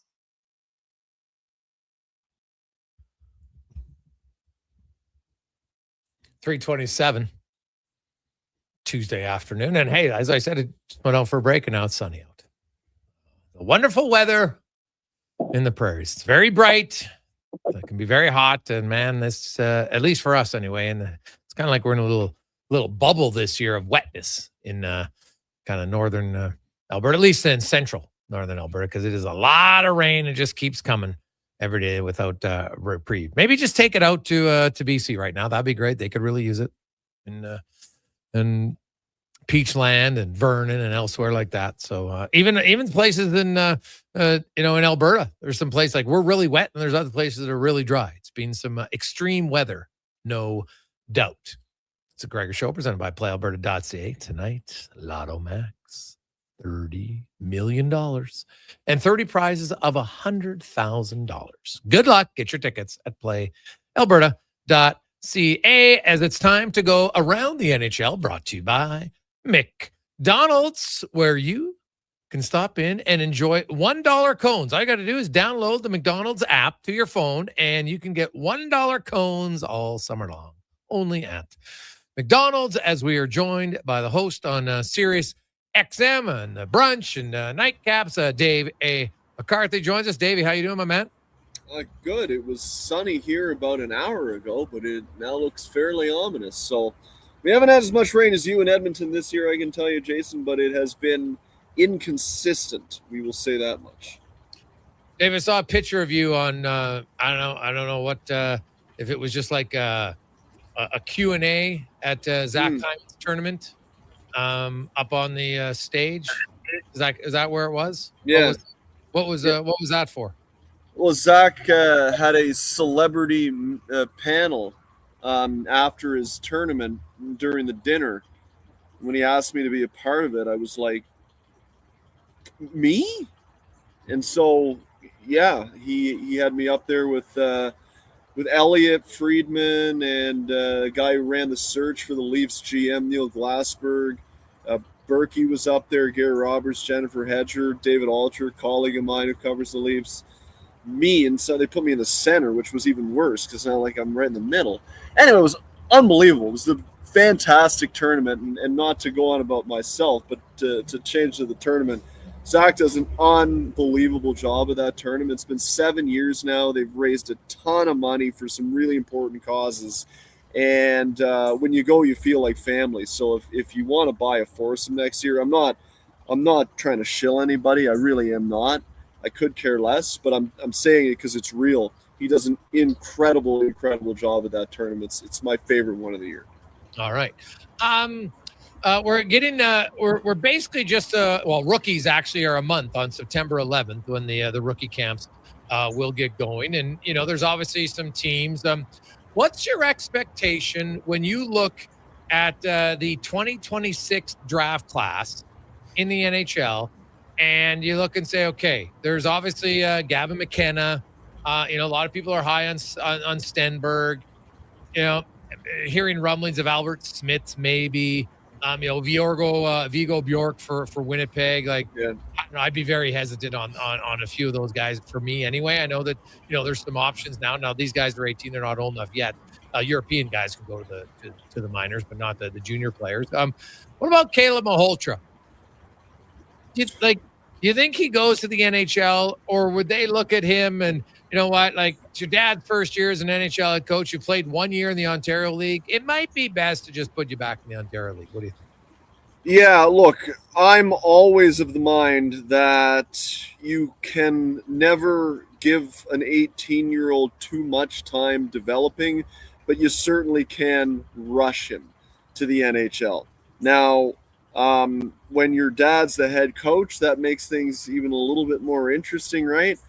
I think if that's the case, like you really need to be ready to roll. And so, what I'd say with Vancouver is they're looking for youth. They're looking for guys to come in and represent the next wave. Now, this is not going to be a year in Vancouver where they are looking to contend for anything. So it's not like you can look at that two ways. It's not like you're worried if the guy makes too many mistakes, he's costing all that. But it's also not like he's going to come in if he plays in the NHL and be insulated by a team that has some better players around him, like, for instance, Gavin McKenna here in Toronto, whose situation is not unlike Austin Matthews when he came in 10 years ago. You're not asking him to be a savior in Toronto. You're just asking him to be a guy on a team with a bunch of guys that are, quite frankly, and need to be better than him if the Leafs are going to be any good this year. So Gavin McKenna will be in the NHL. He'll have some insulation, and that'll help him. With Caleb Malhotra in Vancouver, again, you don't care if he makes mistakes because they're not really going to be trying to contend for anything. But if he's making mistakes left, right, and center, is that the best place for the development of Caleb Malhotra at such a young age? And I know you and I agree on this, I tend to believe that it's not. What I will say about Caleb Malhotra, and it's interesting, he played for the Brantford Bulldogs, who are owned by the Hymans, and general manager is Zach's brother Spencer. And I had Spencer on the brunch, I don't know, a month or so before my run wrapped up in July, and we were talking about some of the prospects in Caleb Malhotra. I'm talking about the golf tournament as well. You cannot find a guy to say more glowing things about Caleb Malhotra than Spencer Hyman. Loved everything about what this guy was about. And he told me a great story. When he came in last year, he said he came into the coach's office, Jay McKee at the time, who's now moved on to the American Hockey League. He said he went in, he said, "Coach, I want you to help me learn the names of the officials. Do you have like their pictures and their names? Because I want to remember what their names are. So when I go into the face-off circuit, who's really good in the draws this year, I want to be able to call the linesman by name." I mean, at 18 years old, that's pretty damn impressive. So the guy's got the work ethic. He's extremely mature. He is a really, really good player. And I guess I'd say is if he goes into camp and he leaves you no other choice but to put him on the team, by all means.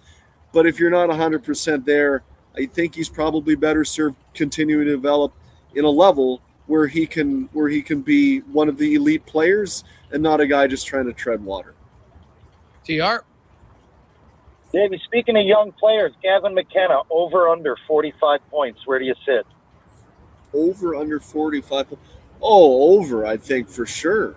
I would be really confident that he'll get over 45 points because I think they're going to put him in a good position with good players, Terry, to exercise his skill set, which is to carry the puck, distribute the puck to guys that are capable, like Austin Matthews, maybe Matthew Nyes, maybe John Tavares, maybe William Nylander, of shooting at the net. I don't think we need to get carried away and say the guy's going to be point a game, but I could see him getting in the 50s for sure, especially if he plays with good players. And again, that's all going to be dependent on how he plays in training camp. And as the season progresses, how is he showing? But from what I've been told, people are really confident who watch prospects. This guy's going to be able to jump in and be an effective player at the NHL level. And if he's able to do that, it's not just going to be the Gavin McKenna show. He's going to be playing with really good players.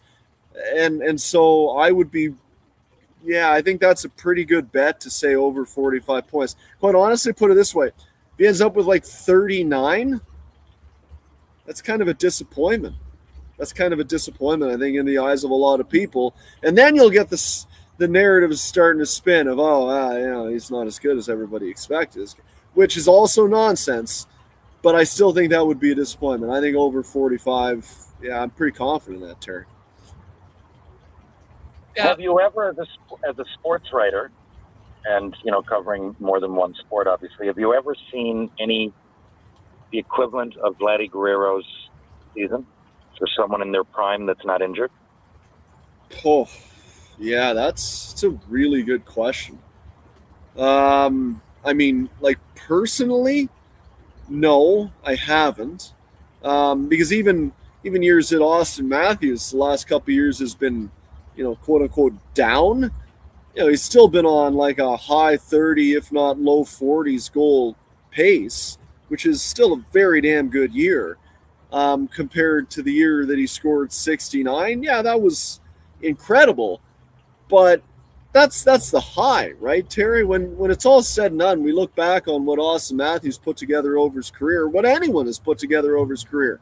Wayne Gretzky, the year he had 212 points. So the years that he had like 150, where we say he was no good? No, it's just that you don't get 212 points. You don't score 69 goals every year. If you're scoring like 40 goal plus pace, that's really good still. Yes, he's dealt with some injuries, and that's been a factor to it as well. And that's not been the case with Vladdy this year. But no, like, it's a staggering fall off from Vladdy Guerrero this year. It's hard to explain. He hasn't been able to hit home runs at the Rogers Center. It doesn't seem like he ever comes up with a clutch hit. I don't have an answer for it. It's really surprising to see a guy that should be absolutely in his prime fall to this extent. And I guess you have to look at it and say you're confident that he's going to bounce back.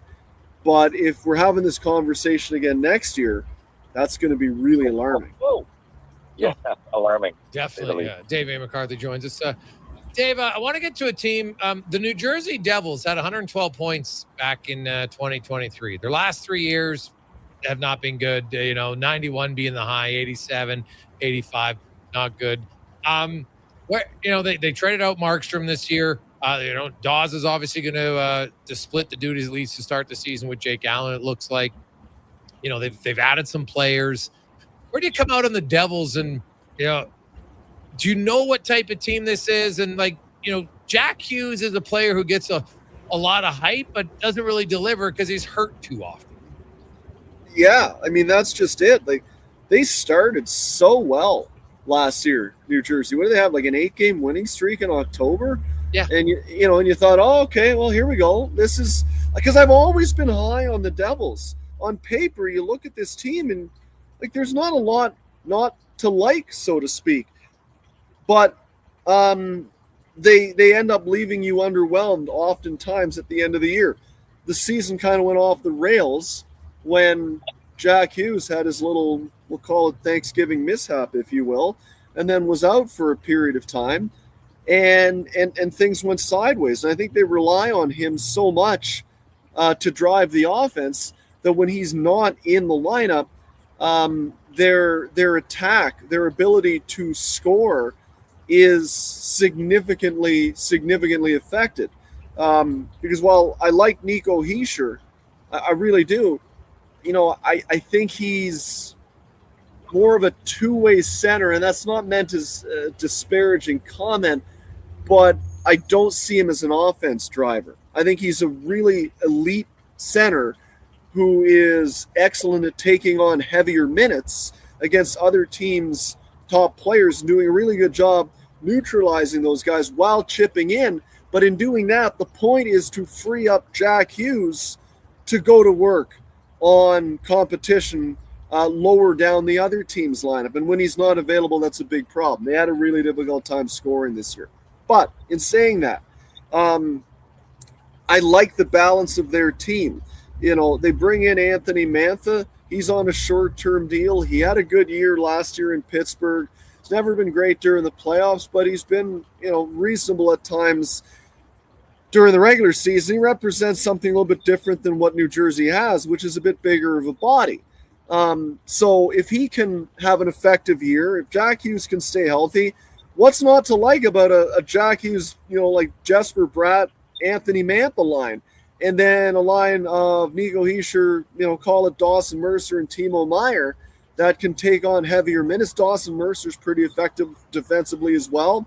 Timo Meier, when he decides to go to the net, not a lot of people can decide to stop him. He's just too big of a horse. And then, down the lineup, I love Connor Brown. He's got versatility. I don't need to tell you guys about him in Edmonton. He can move up and down the lineup. Arseny Gritzik, a young guy that hopefully, hits a little bit this year, can represent another wave of offense. Now, I like the blue line. We'll see if Luke Hughes can really bust forward this year. The goaltending, Jason and I have talked about this. I don't know if I love it right now, but Nico Dawes is at that age, Terry, 25, where it's kind of now or never. He's played well at the minor league level. You can't block his path. Hopefully he hits. So if goaltending is stable and people stay healthy, in a division like the Metro, where after Carolina and Washington, I don't love anybody really. I don't know why New Jersey isn't looking at it and saying, well, why not us? Why aren't we the third place team in that division? I think they're absolutely capable of being it. But man, they got to show me right before they fool me one more time, because they fooled me a bunch. Davey, always good to catch up with you, buddy. Enjoy the Jays stretch and enjoy a few weeks off. And then we get set. September's right around the corner. Hockey season's here. Yeah, I'm going to do a week in like 2 weeks on the network, so I might have to touch both of you guys for a few minutes here. It'd be great to have you on. Yeah, sure, buddy. Anytime. Yeah. All right, boys. There you go. That is Dave A. McCarthy from Sirius XM. We'll return. Jason Gregor, Terry Ryan, Connor Halley, Sports 1440, sports1440.ca, YouTube, Facebook, X, and Instagram. Hey, sports fans, we've got a clear choice for you. At Crystal Glass, we provide customers with the perfect glass for any job. From home to auto and even commercial, installation or repairs, we're your team. Call 310 Glass or visit crystalglass.ca. Crystal Glass. The job isn't done until the last load is hauled, and having a semi-trailer out of commission is not an option. Whether replacing or adding to your convoy, Edmonton Trailer has a huge inventory of new and used semi-trailers, trusted by the gravel, logging, oil field, fluids, and freight industries. Find a trailer right for you online or at one of their 3 locations. For sales, service, parts, rental, and finance, when you're in it for the long haul, Edmonton Trailer. Why tee off at the Ranch Golf and Country Club? A fun, unique layout offering premier conditions. The Ranch has been ranked as one of the top public courses in Canada. Unmatched value. Score Golf Magazine rated the Ranch as the best value in Edmonton. The service, from tournaments to special events to the pro shop. Superior service that makes every visit exceptional. The Ranch Golf and Country Club, a laid-back environment where anyone can enjoy an amazing day on the fairways. For details, visit theranchgolf.com. Day or night, tasting just so right. You can order oodle noodle at oodlenoodle.ca, delivering you the news almost right away. Remember, you can order oodle noodle at oodlenoodle.ca. So stay on your couch all day and order oodlenoodle.ca. Oodle noodle. Jason Gregor isn't just a sports guy. He's a community builder with over $3 million raised for local charities. And his Gregor Foundation, He's making a difference on and off the air. Check out Gregor weekday afternoons on Sports 1440. What's 426 divided by 12? Okay, if I carry the one, yeah, we're out. Go Auto has a free credit calculator that does the math for you. See what you could qualify for, estimate your payments, and get a better idea of what's in your budget. Because shopping for a vehicle is exciting, but crunching numbers, yeah, not so much. Text CHECK to 780-777-7777. That's CHECK to 780 all sevens. Your weekend hotspot is at On the Rocks. Party with Edmonton's best bands every Friday, Saturday, and Sunday. And we got them all. From the Barkells to Tallboy, Radioactive, Curves, the Fruit Squad, Morningwood, Roxilla, Punch Buggy, and more. Plus, the guy who keeps the party going every weekend. DJ Kenny K on the ones and twos, live. Get ready to have a good time this weekend. Your bar, your party. You're On the Rocks. On the Rocks. Just West Brave and 118th. Action Electrical's projects team takes the field, folks, ready to execute the entire play for new commercial builds. Absolutely. They're masters of design build, sketching strategy from initial blueprints to core electrical infrastructure. The team never misses on complex projects. Known for handling big league constructions and major renovations, ensuring flawless execution, hire the Action Electrical team to bring home a win for your project. Visit actionelectrical.net. Hey, Gary, is that your dad? No, this is Evan, the new sales rep I hired. Oh. First impressions matter, but when hair loss takes over, it can feel like you're not being seen for the maverick you truly are. Hi, I'm Dr. Vance Elliott. At Advanced Hair and Skin Surgery, we know that hair loss is more than just a cosmetic issue. It's personal. Let's discuss all the cutting-edge options available so you can make a great impression every time. Book a free consultation today at drvanceelliott.com.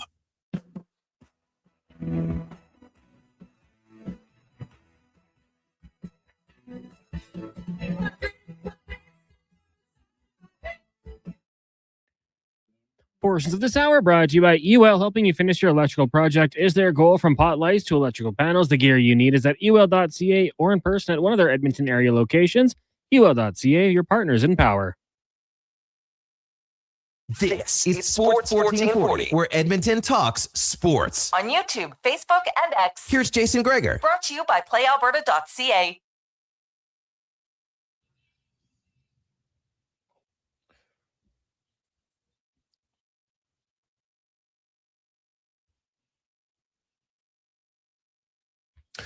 .348 rolling through on a Tuesday afternoon. Gregor, Terry Ryan is alongside Connor Howland with you on Sports 1440, sports1440.ca. As always, I had a few texts coming in. 833-401-1440, 833-401-1440. Hey, boys, what about Guerrero and EP40 from the Canucks? Offense is down, but defense is still good. Jay in Victoria. Yeah, maybe. Like, he did have the 100-point season, but like Vladdy just had like one of the greatest postseasons we've ever seen. That's what's kind of wild about it. And Pettersson now, he's had a few years where like he went from 104 points and literally 3 years later, he was half the player at 52 points, which is great. Now, Vladdy's obviously home runs this year are like, God, is he even going to get to double digits? Which is crazy. But can you think of another hockey player, TR, that just fell off that much? That was a good example, actually. Like, it's still not the equivalent, I don't think, but that was something, yeah, a guy right in his prime. And, I mean, he was entering his prime. You know what I mean? I think he was a bit younger than Vladdy, even maybe by a year or two. And it just fell right off. No, I can think of examples of people getting hot and then going back to normal. But, I mean, Vladdy, we're just saying, like, I haven't even given a number, but let's not forget, like, his, like, second or third year, he had 48 home runs, right? So that was as, like, a 22-year-old. Mm-hmm. It's tough for me to think of an equivalent that would have been close. And I know he's still playing well defensively, you know, on first base as much as you are. I think a lot of players that you don't have him here. That you got him there not to make mistakes defensively, but you have him for power. He's great when he gets hits, but to be clutch and to hit for power. And you got Pettersson there thinking that, you know, he's going to at least be somewhere up around those 100 points, which would put him as one of the best in the game. And neither happened. As I watched Pettersson though, and all that happened, I didn't have the same confidence. I don't know why I've got confidence in Vladdy. The confidence might be the wrong word. Confidence that this isn't going to happen again. But this kept happening to Pettersson. He still is pale shadow of himself. He might have spurts, but he's not exactly living up to that contract. But I don't think Vladimir Guerrero, again, we're not even a year removed from 8 home runs in 18 games against the best pitching in the world, right? And now he can't get a hit against call up with Baltimore halfway through the year. I mean, I don't know. So for some reason, I think he'll come back and maybe this season will be erased. I don't think it'll happen again. But with Pedersen, man, I'm worried. I've been worried for some time. If I'm a Canucks fan, I have no reason to be confident. No, that's fair. It is. Well, yeah, Pedersen. I don't know. Like his looks like confidence. And the thing about Vladdy Guerrero is it's not just home runs are one element of it, but you just look at every one of his numbers is down significantly. Like you look at doubles. This guy was 35, 30, 44, 34. He's at 19 this year. It's just, and anybody who watches, he is pounding the ball into the ground more than I've ever seen. Right? Like he's not even getting hard singles or hard line outs where you're getting unlucky. He is pounding the ball into the ground more than I've ever seen. It's wild. With all that, with each swing, you feel like he's going to come out of it, but he just looks more lost. Yeah, no, he does. And, we've had some swing coaches on and then, guys who have been in MLB and they think there's probably a little bit of a change and maybe he's too out in front in some of his swings. So, you look at it, I'm sure part of that is mental for some players. And some guys, it's just, you never get out of a year-long funk, right? I'm sure you've had Team HCR. Maybe you had it yourself. You get in a funk for a year and some guys will bounce back. They'll have a down year and then they come back. But to try to get out of it in the year, it seems very difficult for some players. And baseball, remember, man, for every other North American sport, at least for football, it's 10 seasons. But for they're playing 100. And so if you're looking at games played, how long does it take to get out of it? I can see if you're even in hockey, to be a great star, you could be in Bantam, one of the best players. You could go to a tournament and not have a great tournament. I'd be really surprised if you didn't have a good year. If it's the same sort of thing, right? In every sport, usually I can't think of a situation where 20, 30, 40 games, 40, you don't come out of it to some degree. Baseball, he's going he's over 100 games into playing like this now. And it's a game of inches. You got to wonder too, for someone that, again, I mentioned he's a team guy, it seems anyway, and it looks like that. He doesn't speak English much publicly, but I'm just looking at his antics, his actions, when he steps up, who he gives credit to. It just seems like he's a guy who cares. So if that's the case, maybe $50 million year one, maybe you're trying to swing your way out of it with every, rather than score goal every shift. Maybe you go out and just try to play well and they'll come. Maybe same sort of mentality. And I'd kind of be surprised if that didn't have at least part to do with it, Yeah. Hey, Gregor, Vladdy's power numbers have always been lacking outside of that 1 year, Montana to Rice. See, that's where I'll disagree. From 2021 to 2024, he had the 6th most home runs in the in MLB. Judge, Ohtani, Schwarber, Alonso, Olsen, Vladdy Guerrero, and then Yordan Alvarez. Right? He was right up there. And Vladdy had the most hits amongst all those guys. He had the second most doubles amongst all of them. He had he actually had fewer walks, but he had way more hits. And he had the fewest strikeouts significantly. Like he had 422 strikeouts, whereas those other top 5 guys, the lowest was Pete Alonso at 578 and the highest was Schwarber at 739. But, they hit more home runs. But I don't know if you can say his home run have been lacking. He has the 6th most over a 4-year span. And even if I probably extended that to 1 year, just because last year he was down. And so he dropped. And still after last year, he's still in the top 9 over a 5-year span for most home runs in MLB. So he's a good home run hitter. He's not Aaron Judge, but he's still a good home run hitter. And this year, he's terrible. 20, 30 home runs. Yeah. Like he's hitting 30 home runs pretty much guaranteed. Right now, The guy's he might be a 10 home run hitter this year. 10. Like, People don't it's crazy. realize 30 home runs, man, what that means, right? You do that for 10 years, 300, that's a lot of home runs, like 400 or 500, and you're surefire Hall of Fame. You're one of the best players ever. People don't, because they see people have 60. Yeah, Judge had 60, whatever, he's out all year, right? Like, these Giancarlo Stanton, I mean, looks like a Greek god, but if he has a hangnail, he tries, he's there, but something. He hurts himself swinging. The last injury last year was he got hurt and it said swinging the bat. That's a problem. You get hurt swinging the bat and you're Giancarlo Stanton, that becomes a bit of a problem. But Vladdy plays him so, like, he's going to get you 30, and that's to expect that, and at least something around it isn't outlandish, right? He can do more. His 48 was kind of like Matthews getting the 69, but you don't expect him to come back with this. So, all while, if you look at the human being side of it, he's a human. The biology says that all those numbers happen over those years, and he's coming in to the best he's going to be as a human, right? From eyesight to strength to hand-eye, all signs point to like your mid to late 20s, you being the best version of that, girl, guy, whatever. And that's what's so off-putting about it.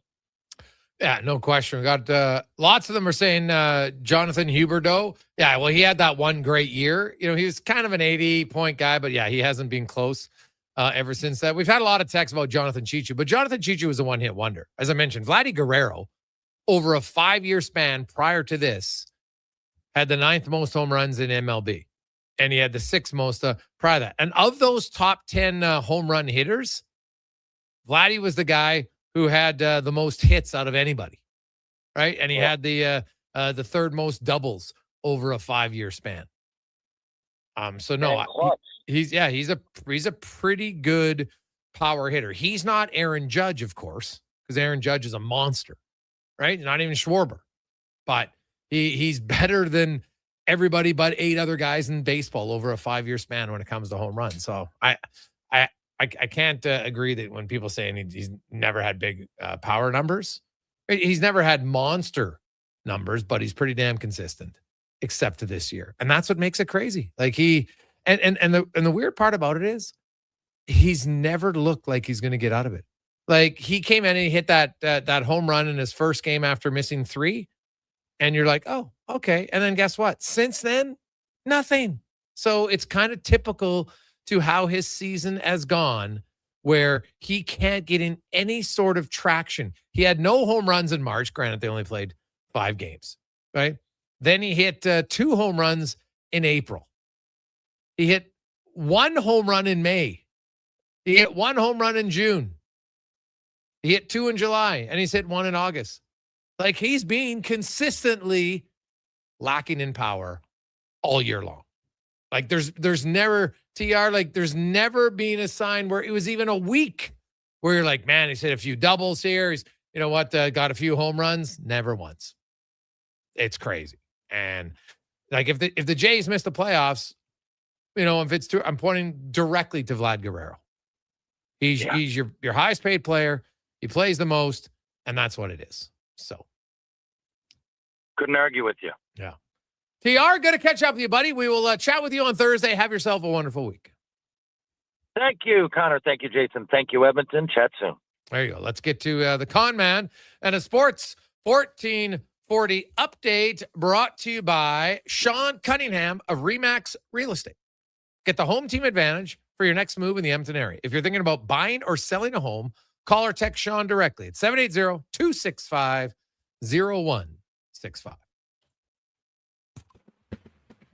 The Sports 1440 update. Jays looking to make it 2 straight over the Red Sox tonight in Toronto. First pitch, 5:07. We'll go in progress following the Gregor Show on our AM feed only. Elsewhere, Guardians taking on the Tigers. Marlins host the Pirates. You got the Mets and the Braves, Twins, Orioles, Reds, White Sox. Angels host the Rangers, Rockies in the desert. Padres up against the Brewers, while the Astros head to San Francisco. Prior to the game today for the Blue Jays, manager John Schneider announcing that starting pitcher Trey Savage has undergone surgery on his meniscus. He is considered week to week and could pitch again this season. The Minnesota Vikings announcing a former Number 1 overall pick, Kyler Murray will be QB1 this season over J.J. McCarthy. And the Bears announcing that safety Kobe Bryant will miss 4 to 6 months after undergoing knee surgery. In the WNBA tonight, 3 games, Fever and Liberty. Mystics head to Vegas with the Sparks host the Mercury. Coming up in Hour 3 of the Jason Gregor Show, we'll ask 5 questions, get to the roundtable, and we'll be joined by Kevin Woodley of In Goal Magazine. I'm Connor Halley. This has been a Sports 1440 update. Sports 1440, Stingray radio station. CKJR broadcasts from West Edmonton Mall and Wetaskiwin. Download the free Stingray music app and listen wherever you go. Tap into the fun of Play Alberta's most popular casino games. From the fast-paced spins of Cash Eruption to the retro thrills of Sevens Wild, online excitement is always at your fingertips. Spin through your choice of popular slots or discover Alberta-exclusive games you won't find anywhere else. Visit playalberta.ca/Gregor to learn more. That's playalberta.ca/Gregor. Must be 18 plus to play. If you gamble, use your game sense. It's cone season at McDonald's, which means vanilla cones are $1 each plus tax in the McDonald's app all summer long. Soft, creamy, and crunchy. For just $1 each plus tax exclusively in the McDonald's app. App download and registration required at participating McDonald's in Canada. You've got a go-to coffee spot, a trusted bar, even a lucky game day jersey. A lovely When it's about looking your Tuesday absolute best, there's only one name you need, Mr. Dirk. Family run since 1939, we're experts in crafting impeccable tailor-made suits and offering a wide variety of everyday styles. Pair that with personalized one-on-one fittings and the convenience of on-site tailoring. Mr. Dirk elevates your style game. Visit our Edmonton store or explore MrDirk.com. Score big on style with Mr. Dirk. The second half is yours. Lock in your seat with our new 5-game season pass and get a $25 voucher. Half season, full energy. Get your season pass at GoElks.com. Edmonton Elks, our city, our year. Are you a skilled laborer? All-Star Construction wants to talk to you. A heavy equipment operator with Traco or backhoe experience, All-Star Construction wants to talk to you, too. With work in and around Edmonton for local land developers, All-Star Construction offers year-round employment. Whether it's power, gas, or telecom, developers rely on All-Star Construction to get the job done. So if you're a skilled laborer or a heavy equipment operator with Traco or backhoe experience searching for work, search All-Star Construction on Indeed. Want to invest in Alberta's workforce, fill your talent pipeline, and get funding? Careers, the next generation connects employers with motivated, pre-vetted youth through funded internships. Easy, impactful, and risk-free. When you work with a group like Careers who have experience in that area, they can demystify and navigate all the complex steps and stakeholders that have to be involved. Visit careersnextgen.ca today. Hi, Mike here from Northgate Chevrolet Buick GMC. Car shopping sucks. That's right. Going back and forth 100 times just to get a price. Give me your credit card for a test drive. What's all these extra fees? That sounds ridiculous. At Northgate, we do things a little differently. Good deals on new, pre-owned vehicles, good people, and a great selection. And don't forget about our employee pricing. Stop in and see us today, 13215 97th Street, or visit us online at northgategm.com. You're in Northgate country. Photographers, start your cameras. Vision Credit Union's annual photo contest is back. We're asking you to show us the people, places, and moments that made you glad you chose this rural life. Maybe it's the view from your farm, a walk down Main Street, neighbors pitching in, a weekend at the rodeo, or a sunset down a back road. Share your photo to show why life in rural Alberta is a choice worth celebrating. Enter and vote at what'syourshare.ca. Hey, Gary, is that your dad? No, this is Evan, the new sales rep I hired. Oh. First impressions matter, but when hair loss takes over, it can feel like you're not being seen for the maverick you truly are. Hi, I'm Dr. Vance Elliott. At Advanced Hair and Skin Surgery, we know that hair loss is more than just a cosmetic issue. It's personal. Let's discuss all the cutting-edge options available so you can make a great impression every time. Book a free consultation today at drvanceelliott.com.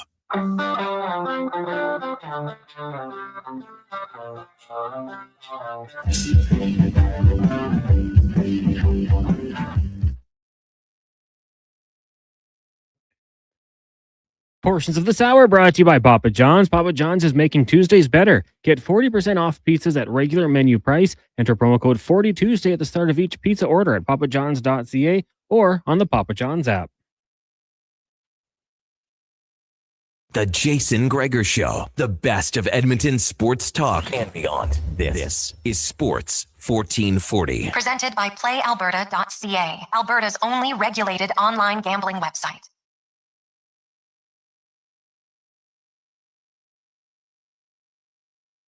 Jason Gregor, Connor Halleck, Declan Kruger, Sports 1440, sports1440.ca is always brought to you by PlayAlberta.ca. Now, remember, if you do wager or gamble, use your game sense. Go to GameSenseAB.ca and ensure you stay within your limits. That's PlayAlberta.ca. Very good text came in from Derek in Summerside. Hey, boys, Teemu Selanne has 1 year in Colorado. Ooh, that was a good one. So Selanne had multiple 100-point seasons, multiple 80-point seasons in his career. And then he went to Colorado for 1 year. And he scored 16 goals and 32 points in 78 games. 32 points in 78 games for Selanne. The next year, he's gone. He's back. He's in it. Well, it's not the next year. Technically, it's 2 years because that was he went to Colorado. Then there was a lockout year, so he missed a year. Then he came back. And he scored 90 points and 90 points back-to-back years. Then he had 23 and 26 games and got hurt in 2008. So that's a very good bounce back of a really good player. Teemu Selanne was a top 10-point producer leading up to his terrible year, over a multiple-year span, right? Like we're talking about it. Vladdy Guerrero, for 5 years, had the 9th most home runs in the MLB prior to this season. And then he's fallen off a cliff.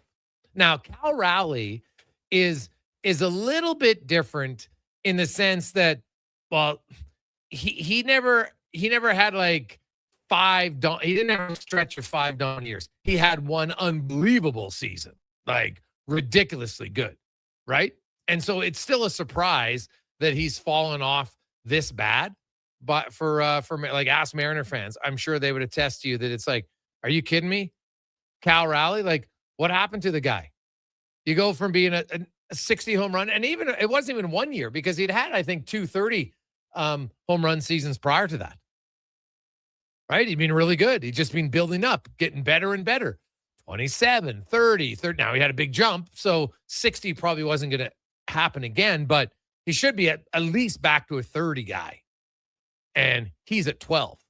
Now he's missed some games, so we do have to factor that in, but he's not even on close. Even if you look at it per pace game, he's not close to get, unless he has like some ridiculous final 6 weeks of the season.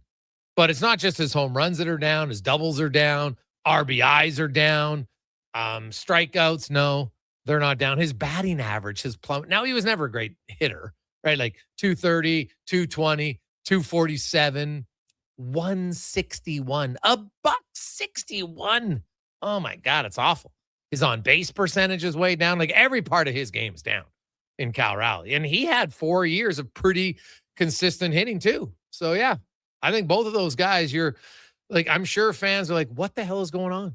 But I love that Teemu Selanne reference. Good one. That is very accurate. Good one, Derek. Love it. Now, let's get to the roundtable today, brought to you by Go Auto. When you're looking for a vehicle and you want options, go to goauto.ca. They have over 17,000 options to choose from. Any color, any make, any model. 73 locations, goauto.ca. Declan Kruger, you are up first.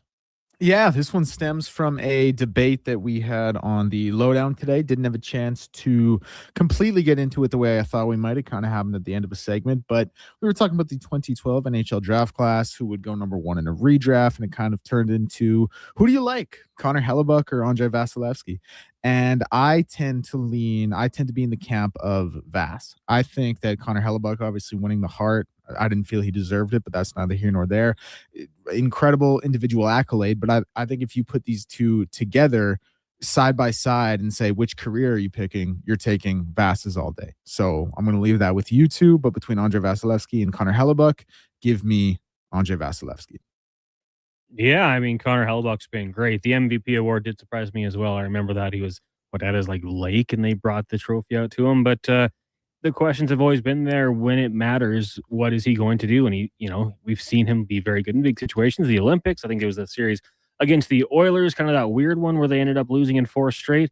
But as of late, Vasilevsky's been the guy who's got the job done. He's got the hardware. And as much as, the Olympic medals are great, you're playing in front of all-star teams for the most part. We've seen Vasilevsky go out there with his club team and go out there and get the job done year in, year out. He's been one of the best. So I would take both those goalies on my team any day, but give me the guy down in Tampa. I wouldn't say he's got it done as of late. Well, but he has got it done, which is in the last part. decade, Yeah.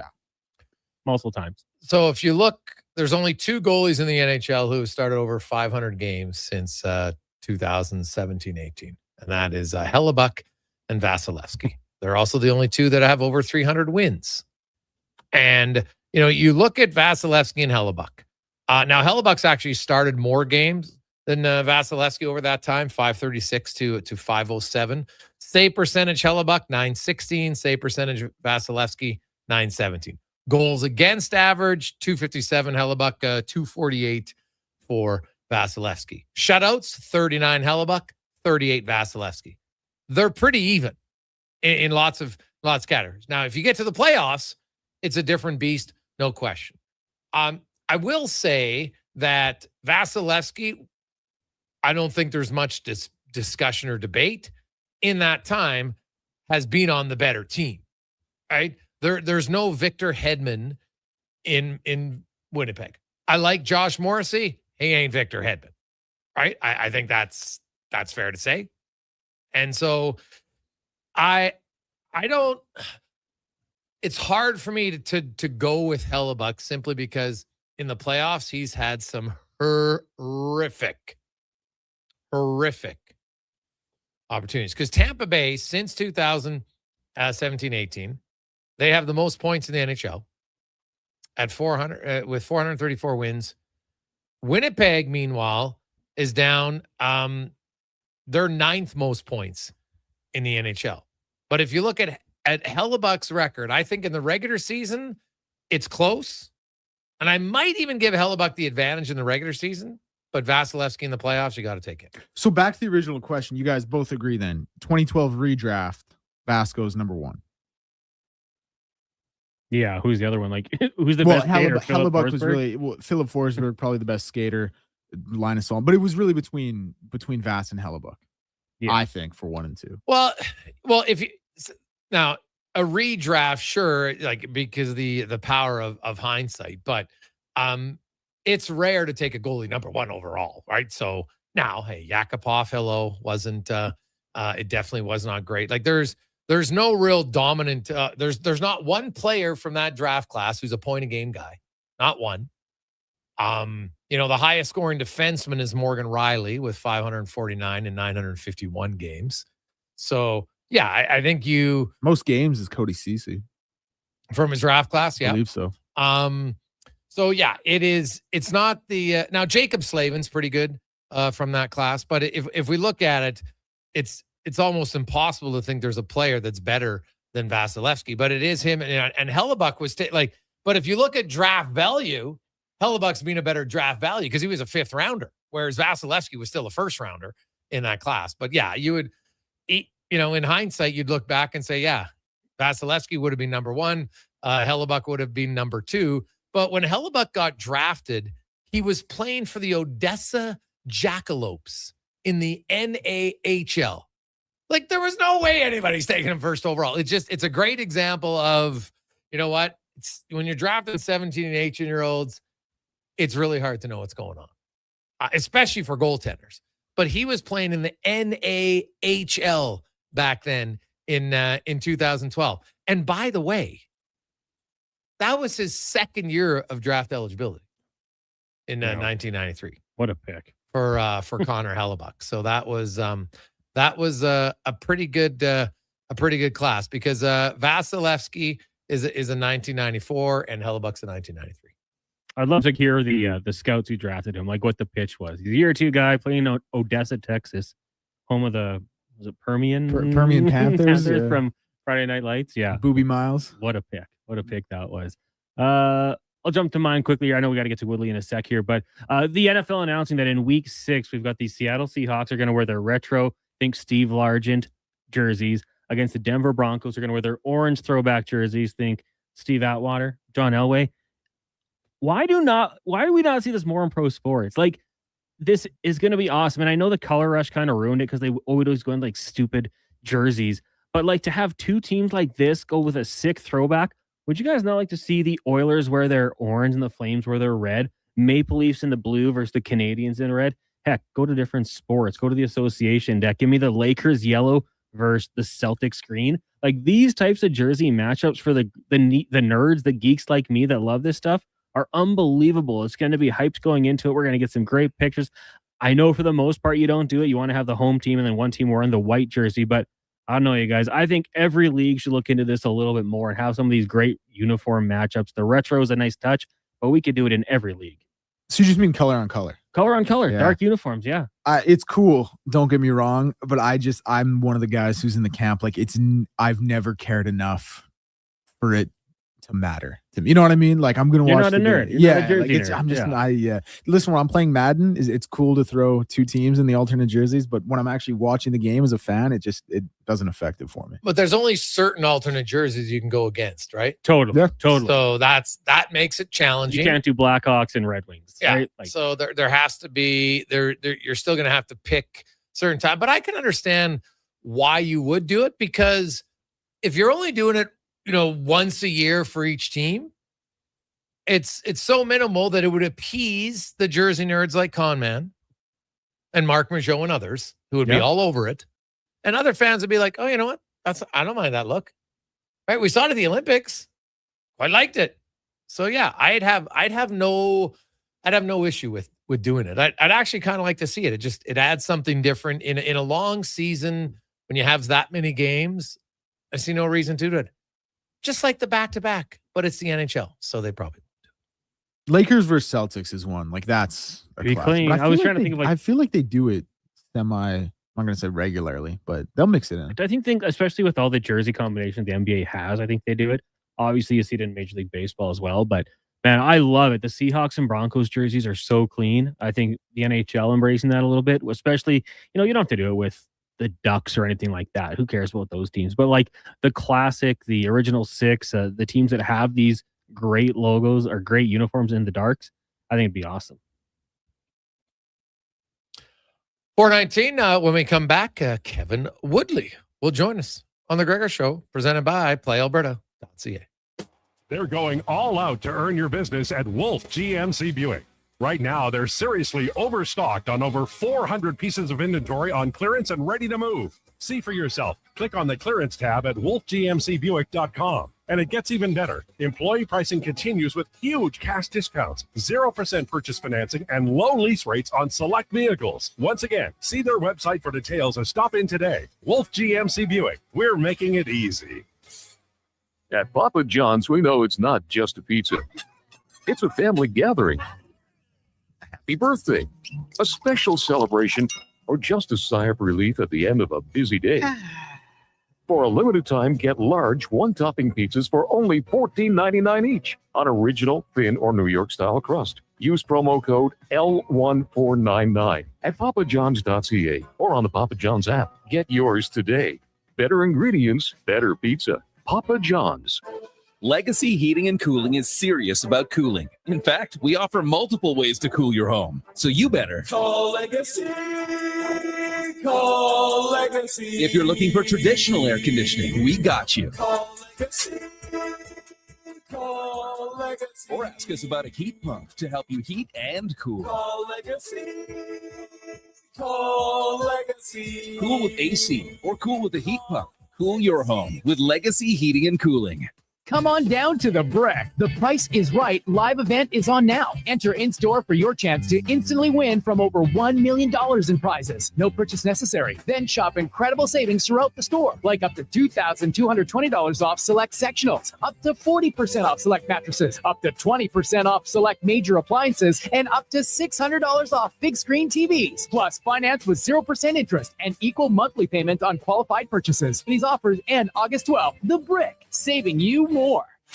Your weekend hotspot is at On the Rocks. Party with Edmonton's best bands every Friday, Saturday, and Sunday. And we got them all. From the Barkells to Tallboy, Radioactive, Curves, the Brute Squad, Morningwood, Roxilla, Punch Buggy, and more. Plus, the guy who keeps the party going every weekend. DJ Kenny K on the ones and twos, live. Get ready to have a good time this weekend. Your bar, your party. You're On the Rocks. On the Rocks. Chatsworth Ave and 118th. Tee up for a great day on the course and support the Stony Plain Eagles Senior Men's Hockey Club. It's the Stony Plain Eagles Golf Tournament. Gather your foursome and join the Eagles August 25th at the Links at Spruce Grove for a 2 p.m. shotgun start. Enjoy a fantastic afternoon of golf, great company, and friendly competition, all while supporting the Stony Plain Eagles. Get all the details and register today at stonyplaineagles.com. It's dollar drink summer at McDonald's. Sip on a refreshing small fountain drink or a small iced coffee for just $1 each plus tax, all summer long. Only at McDonald's. Excludes flavored and cloud iced coffees. At participating Canadian restaurants. Taxes extra. Prices exclude delivery. Election Day is October 19th. Are you referendum ready? Start by making sure you're registered to vote and your information is up to date, especially if you've recently moved or changed your name. Then, check if you have the identification you'll need to vote. The easiest option is a government-issued photo ID showing your full name and current residential address. But there are more than 50 ways to prove your identity. Find everything you need to be referendum ready at elections.ab.ca/voters. A message from Elections Alberta. School's almost out, and road trip season is just around the corner. But if your brakes sound like they're grinding harder than a hockey fourth liner, it might be time to visit Napa Auto Parts. Napa has all the quality parts, tools, and know-how to help keep your vehicle running smoothly and road ready. With over 85 locations in Alberta, visit your local Napa store today or shop online at napacanada.com. That's Napa know-how.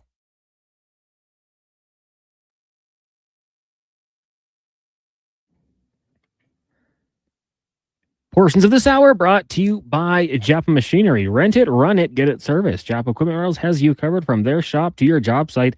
Alberta's construction pros have counted on Japa for rentals and service since 1972. JapaMachinery.com. This is Sports 1440, where Edmonton talks sports. On YouTube, Facebook, and X. Here's Jason Gregor. Brought to you by PlayAlberta.ca.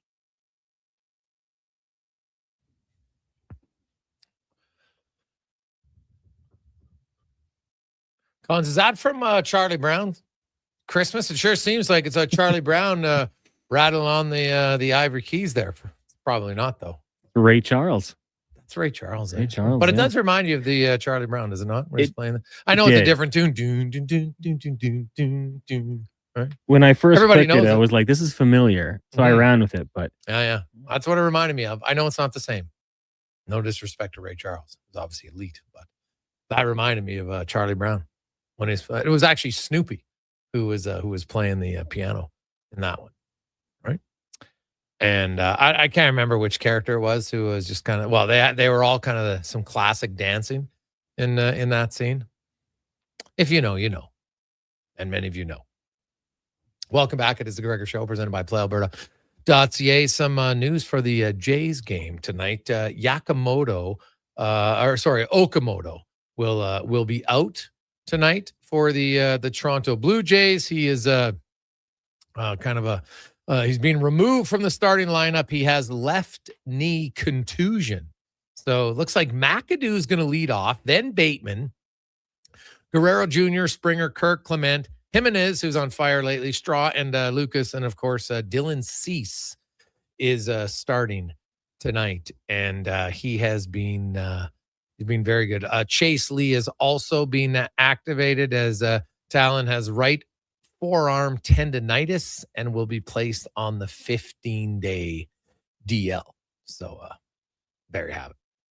And with the Okamoto coming in, that really kind of changed the batting order a little bit. He was going to be batting seventh, and then they moved some guys around. Now Jimenez moves up and Straw. Now Lucas goes down to ninth. So interesting little shuffling of the lineup tonight for the Blue Jays. Anywho, now let's get talking some hockey as Kevin Woodley joins us as we go behind the pads, brought to you by Legacy Heating and Cooling, where the rates never change. No overtime charges. That's how you build a legacy at legacyheating.ca. Woodley, how you doing, my man? I'm good. And for the Blue Jays fans out there, you can thank me. I visited the Red Sox on Sunday and helped smush them and watched a loss to the Athletics. So after the absolute heater that things were on in Boston, ever since I got there and watched some Red Sox games, it's all downhill. So Jays fans will like that. At least I helped them out. Yeah. So, hey, I know we talked to you, and this time I did the homework, and because we were talking about the E-bug rule and how it would impact Edmonton if they have 3 goalies. So here's how it works. The Oilers still have to employ, which means pay, an E-bug, but he won't need to be at games if they have 3 goalies. The third goalie can act as an E-bug. He can go get dressed, but he has to stay in the room in case of an injury to the second guy, right? Okay, so you still have to hire a guy. Yes, you still have to hire a guy, and he'll probably come out to practice at times, but he doesn't need to be at games if you have 3 goalies. Now, if one of your goalies gets injured, then they're going to have to travel the rebound. Right, and that's why you have to have a guy hired, because the chances of 3 goalies getting through a season healthy and you end up down to 2. Now, did you happen to get any parameters on the hiring? Because I actually ran into a couple. Like I said, I was in Boston for the USA Hockey Goaltending Symposium, second and not annual. They do it every 2 years. It's their second one. And some of the guys that were on the ice, I also had a chance to get on the ice outside of the symposium with Jacob Fowler and Jeremy Swayman and a young man who, I believe is going to be the Boston Bruins practice goalie. There was a demonstration with the LA Kings goalie coach, Mike Buckley, and the goalie he used as a demonstrator is a former pro, and he's getting ready to move out to Los Angeles because he's going to be their practice goalie. Such an absurd, well, I shouldn't say absurd. That's not fair. But if you play 80 pro games, you can't be his practice goalie. He played 78. Mm-hmm. Well, so random. Like if he gets into 2 more games off the bench during his career, had a decent career. Yeah. 2 more games off the bench, he can't play. So, and there are other guys who are perfectly suited for the role. Didn't make the NHL, but played longer as minor pros who just aren't eligible. So there's a little bit of not hand-wringing, but it's some guys that would be perfectly suited for it can't do it. So that's interesting. The one thing that I haven't been able to nail down, Jason, and I guess if you're not needed full time, is what this pays. Everyone's a little hesitant to sort of talk about that. I had teams talking about. I had one person tell me they saw it as a full-time job and they thought teams would be paying like up to $100,000. Yeah, I heard that for some. Yes, if you're to which I also said, like, hey, if that's $100,000 US, I can find you a couple of NHL goalie coaches that aren't making that. Yeah, which would be crazy. Now the other thing is the player that you mentioned, the 80 professional games, but he could not have played professional hockey within the previous 3 years. 3 years, yeah. So yeah, kind of has to have. It's like the Hall of Fame. You have to be out for 3 years, right? So that's what you're saying is I could do the job if Edmonton needs me. Yeah, why don't you sign up? You're playing all the time. Why not? I mean, hey, listen, I'm shooting off campus tomorrow, so like I'm pretty much ready to be a star here, Jason. So the one thing I would say is that if anybody ever does give me that opportunity, the confidence of your shooters will absolutely skyrocket. Like it would be a tough gig. It would be a thrilling one, even just to do for 1 year. I'm sure there'll be the odd guy who hangs around for a year or two, depending on pay. But like you talked about, there's some ranking. Well, a guy at 80 games or 78. But as I mentioned, look at the Oilers. If they carry 3 goalies, their third goalie could be the E-bug. Now the odds of the E-bug playing are extremely low. So let's make that clear, right? Like it happens very, very rarely, right? So but if it did happen to the Oilers, they'd have an NHL goalie come in. And you don't think that would cause teams to be like, hey, wait a sec. They get to use an NHL goal, but it's their choice because they're employing 3 and they're paying them way more money than they would be the E-bug for a period or a half a period, which is usually all it ever is.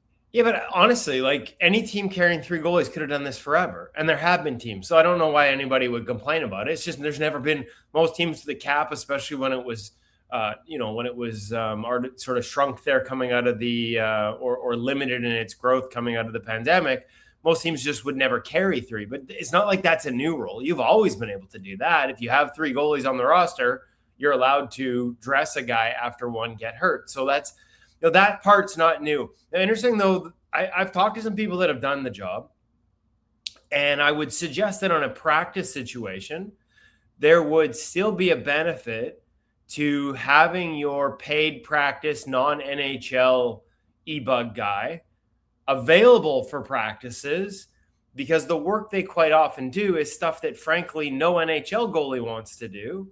And as much as that can be part of the job, it's the type of work that can actually be detrimental if you have to do too much of it. And that is be a target for the skills coaches and the skills sessions. Much like goalies have sessions before and after the regular ice times, the regular practices that are specific to their position, so now do the skills positions. Like they're out there doing skills work that quite often ends in shots and opportunities from spots that guys may get once all season. And they're repeated and they're over and over and over again. And interestingly enough, from that USA Hockey Symposium, there's a presentation by the Swedish godfather of goaltending, Thomas Magnusson, about maybe the need for us to diversify our practices and embrace some of that lack of structure, open looks from the goaltending side of things. But outside of that, even if it's your 3rd goalie on your NHL roster, you don't want him doing that all the time. It is exhausting, first of all. Like, it is brutal work. Anybody that thinks that this is going to be a fun job, like, grab your practice glove, throw some extra padding in the chest protector. You are absolutely a target for the best players in the world to take shots from ranges. Like I said, they don't normally get during games. So I've talked to a guy who does it. It is hard, and you better be in shape. Jokes aside about me being able to do it, I'd be dead after one session, Jason. Like, no question. And I work to keep myself in half decent shape for an old man. I would be done before the first session ends. This is going to be a tough gig. This is not going to be fun. And it'll be interesting to see who volunteers, to do it. Do you have people that are looking to transition into coaching? Do you have, one was a young guy that was coming out that I met that was coming out of college that didn't have pro opportunities. A lot of coaches are sort of looking for that mentality. Guys who played at a really high level coming out of college, but nobody's offering them pro jobs. Their fear, I talked to one goalie coach just a couple of weeks ago, his fear was they're going to find those guys. They're going to be perfect in this job. But after doing it for 2 or 3 years and maybe gaining some confidence against NHL shooters, some of them are going to be like, you know what? I can play minor pro, and they're going to give it another shot. So I just think there's so much that's going to evolve in this position, including what it's paid. But good on you for getting that clarity that, and we talked about that with the Sabres. And I think it was Lindy Ruff indicating, hey, like maybe we don't need to hire this guy if we've got 3. And that sort of matches and clarifies what I sort of said at the time. I still think you have to hire the guy, and it sounds like you do. Well, you have to, because if all of a sudden, and you have to announce it like 48 hours before the start of the season on who it's going to be. Now, have you heard anybody having open auditions or tryouts? Like, for some reason, I think there is at least one team that's considering or is doing this. I have not heard that. I've heard rumblings of who the Edmonton guy is, right? Somebody who played, some junior and played very briefly I think in the East Coast League, like less than 10 games. So, but I haven't been able to 100% confirm it. I think I got a pretty good idea. Personality's big on this one, especially for young guys. Like, this is, again, like, you've got to embrace the grind on this one. I've had, like I said, I did a little homework in terms of having conversations with guys who have sort of been in this role, and there have been teams that have been having this in years past. And it's just, you got to embrace the suck, man. Like, I don't think people listening, it's really hard for me to paint the picture when he was describing the drill work and just the constant barrage of high quality shots. And really, like, the abuse to the ego. It's not just, I can't even get a piece of these NHL shots, but these are, I don't care if you're on the first line or the fourth line, you get that look with that kind of time and space, like, you're going to bury. And so you're it's going off edges of your padding and spots that aren't comfortable and catching gaps. And it's going to be a grind physically. You're going to get in incredible shape. And it's also going to leave you, like I said, guys will be wearing some pretty big extra padded equipment. Otherwise, they're going to be black and blue all season. Kevin Woodley joined us from Ingo Magazine and NHL.com. I know we talked about young Devin Levi the last time and kind of, the challenges, and I wrote the article about it, just the challenges that, having a 3-goalie system is, and no goalie really loves it. There's no question about it. But I do want to ask you about you were just at a goalie symposium, Kevin. I'm always kind of intrigued on what you learn. Is there anything new in the goalie symposium world? Well, I mean, it's an interesting one. It's sort of what's new in the goalie world. There's some really, so first of all, the fact that they have this in the United States, and this is the second time they've had it. First one I went to was in Minnesota in 2024. And so you're bringing in coaches from around the country. You're bringing in speakers from the area, speakers from around the country who have been in the program or are working in the NHL, and you're just sharing information.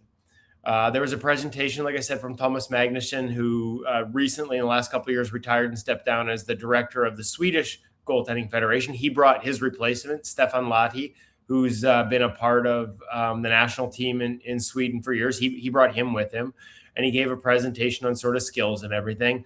And why we've seen this shift in goal scoring and what we need to do to counter it. And I think you and I had this conversation like a month back or so, and talked about just the shot quality that guys are facing and how good these shooters are. And I probably lean towards the goalie side that, hey, we're not falling behind necessarily.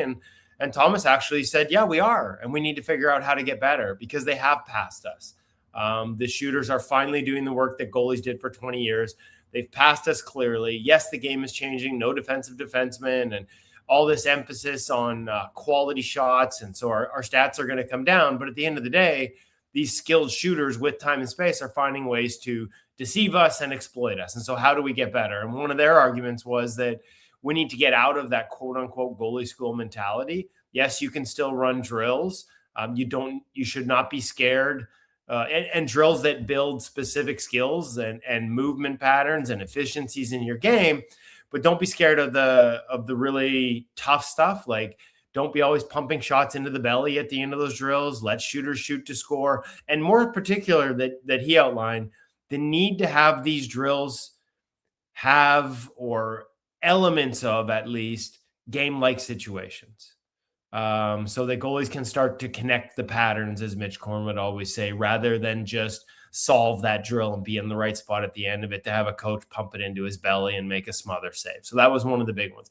The other one, and this kind of ties into the whole theme of the conference from USA Hockey and the way they're building their programs. There was a presentation from Steve Thompson, who put this all together, and he's their director. Now, the first thing I would note is we don't have a Steve Thompson in Canada. We don't have anybody who's employed specifically for goaltending in this country. And they do, to put together symposiums like this, to work with the U.S. national team development program, from Alaska to Florida to Hawaii, make sure that there are goalie coaching programs from a bronze medal standpoint that volunteers can take online, so that when they're out there with little Tommy and little Susie, they can teach them proper things as opposed to something they learned 25 years ago. And that's how you build grassroots. But in his slide, and it wasn't all roses, he talked about the amount of goalies playing the game has increased there, but it's still only 22,000. It's still way less than 2 per team. Quite often it's 1 per team, and quite often they're searching for a goalie. So there's a shortage of goalies in the United States despite their success. Anecdotally, I hear that more and more in Canada, but not to the same degree. So he wasn't pulling any punches on the things they need to continue to get better at, although they had presentations on how to get more goalies involved in your program. Try goalie events, things like that, not allowing goalies to just be goalies at too young an age, to make sure everybody's playing the position. They've got a lot of mandates at different levels, smaller nets. We saw studies on the benefits of the smaller nets, not just in terms of the skill of the goalies, but the skill of the shooters. So you didn't have 8-year-olds coming down, skating down the ice, putting their head down, knowing that if they raise the puck over this 6-year-old goalie, you can't even reach the crossbar, it's going in. They actually have to have their head up and make skill plays and recognize where the net is. It's actually, as much as the parents will complain it's not real hockey, for the size of the young players, it's actually closer to real hockey. But then also those studies on intermediate nets and smaller nets included the fact that injuries went down. The wear and tear on the hips, there was a study with sensors and modules hooked up to the hips showing that when we put small kids in big nets, the extreme amount of movement they have to do actually contributes to an earlier deterioration of the hips and leads these kids into surgery by the time they're in their teens, and certainly into drafted into pro hockey, because of some of the wear and tear that starts at 10U hockey because we're putting them in big nets. So all of these things, you know what they added up to last year, Jason? For the first time in the history of the National Hockey League, this slide jumped out at me, and they weren't trying to brag because, like I said, they were very open about things that they needed to improve and how they were going to do it. But among all those things, there was a slide that showed the number of starters in the National Hockey League by nationality. And over the past 20 years, as we've watched Canada go down and we've watched the Americans come up along with other countries, last year they intersected. For the first time in NHL history, there were more minutes played by American goaltenders than by Canadian. I was not aware of that. It's part of their design with this program. It's called the 51 and 30. By 2030, they hope to have 51% of NHL minutes. And they got a long way to go to get there. It was an ambitious goal. But last year, and I think you tie it back to a lot of the programs that I've witnessed in these past couple of years and programs that have been in place for years and pushing up from the bottom, for the first time ever, Canada did not lead the way when it came to minutes played by goalies in the National Hockey League. That was a massive surprise to me. I knew we were headed there, but the fact we actually got there. This season was the first season. First time ever. We were at when they started measuring this, it was like 50%. And obviously it's going to come down as more nationalities get more opportunities and the game grows. That's just natural. But the rise of the American goaltender, and I think, we've talked about the options they have at the elite level for the Olympics and the Four Nations and all these tournaments. But the rise overall in just minutes played, it's not just the elite, it's across the board. It's backups. You got all American tandems in Calgary. Those types of things are leading to this trend. And for the first time in history, there were more minutes played by American goalies than Canadian last year in the NHL. Okay. It's a big one.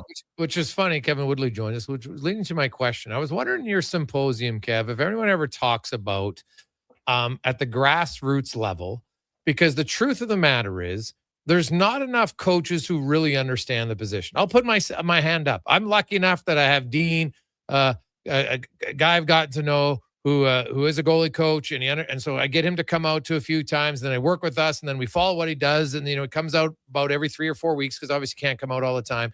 And works with our goalies to kind of remind him. In the meantime, it's our responsibility as coaches to remind the players what they work on. But I've always looked at it and said, you know what? Not every coach is lucky to have that. And I think every coach would like their goalie to, as much work as I put in on defense and forwards, I'd like to put the same amount into goaltenders.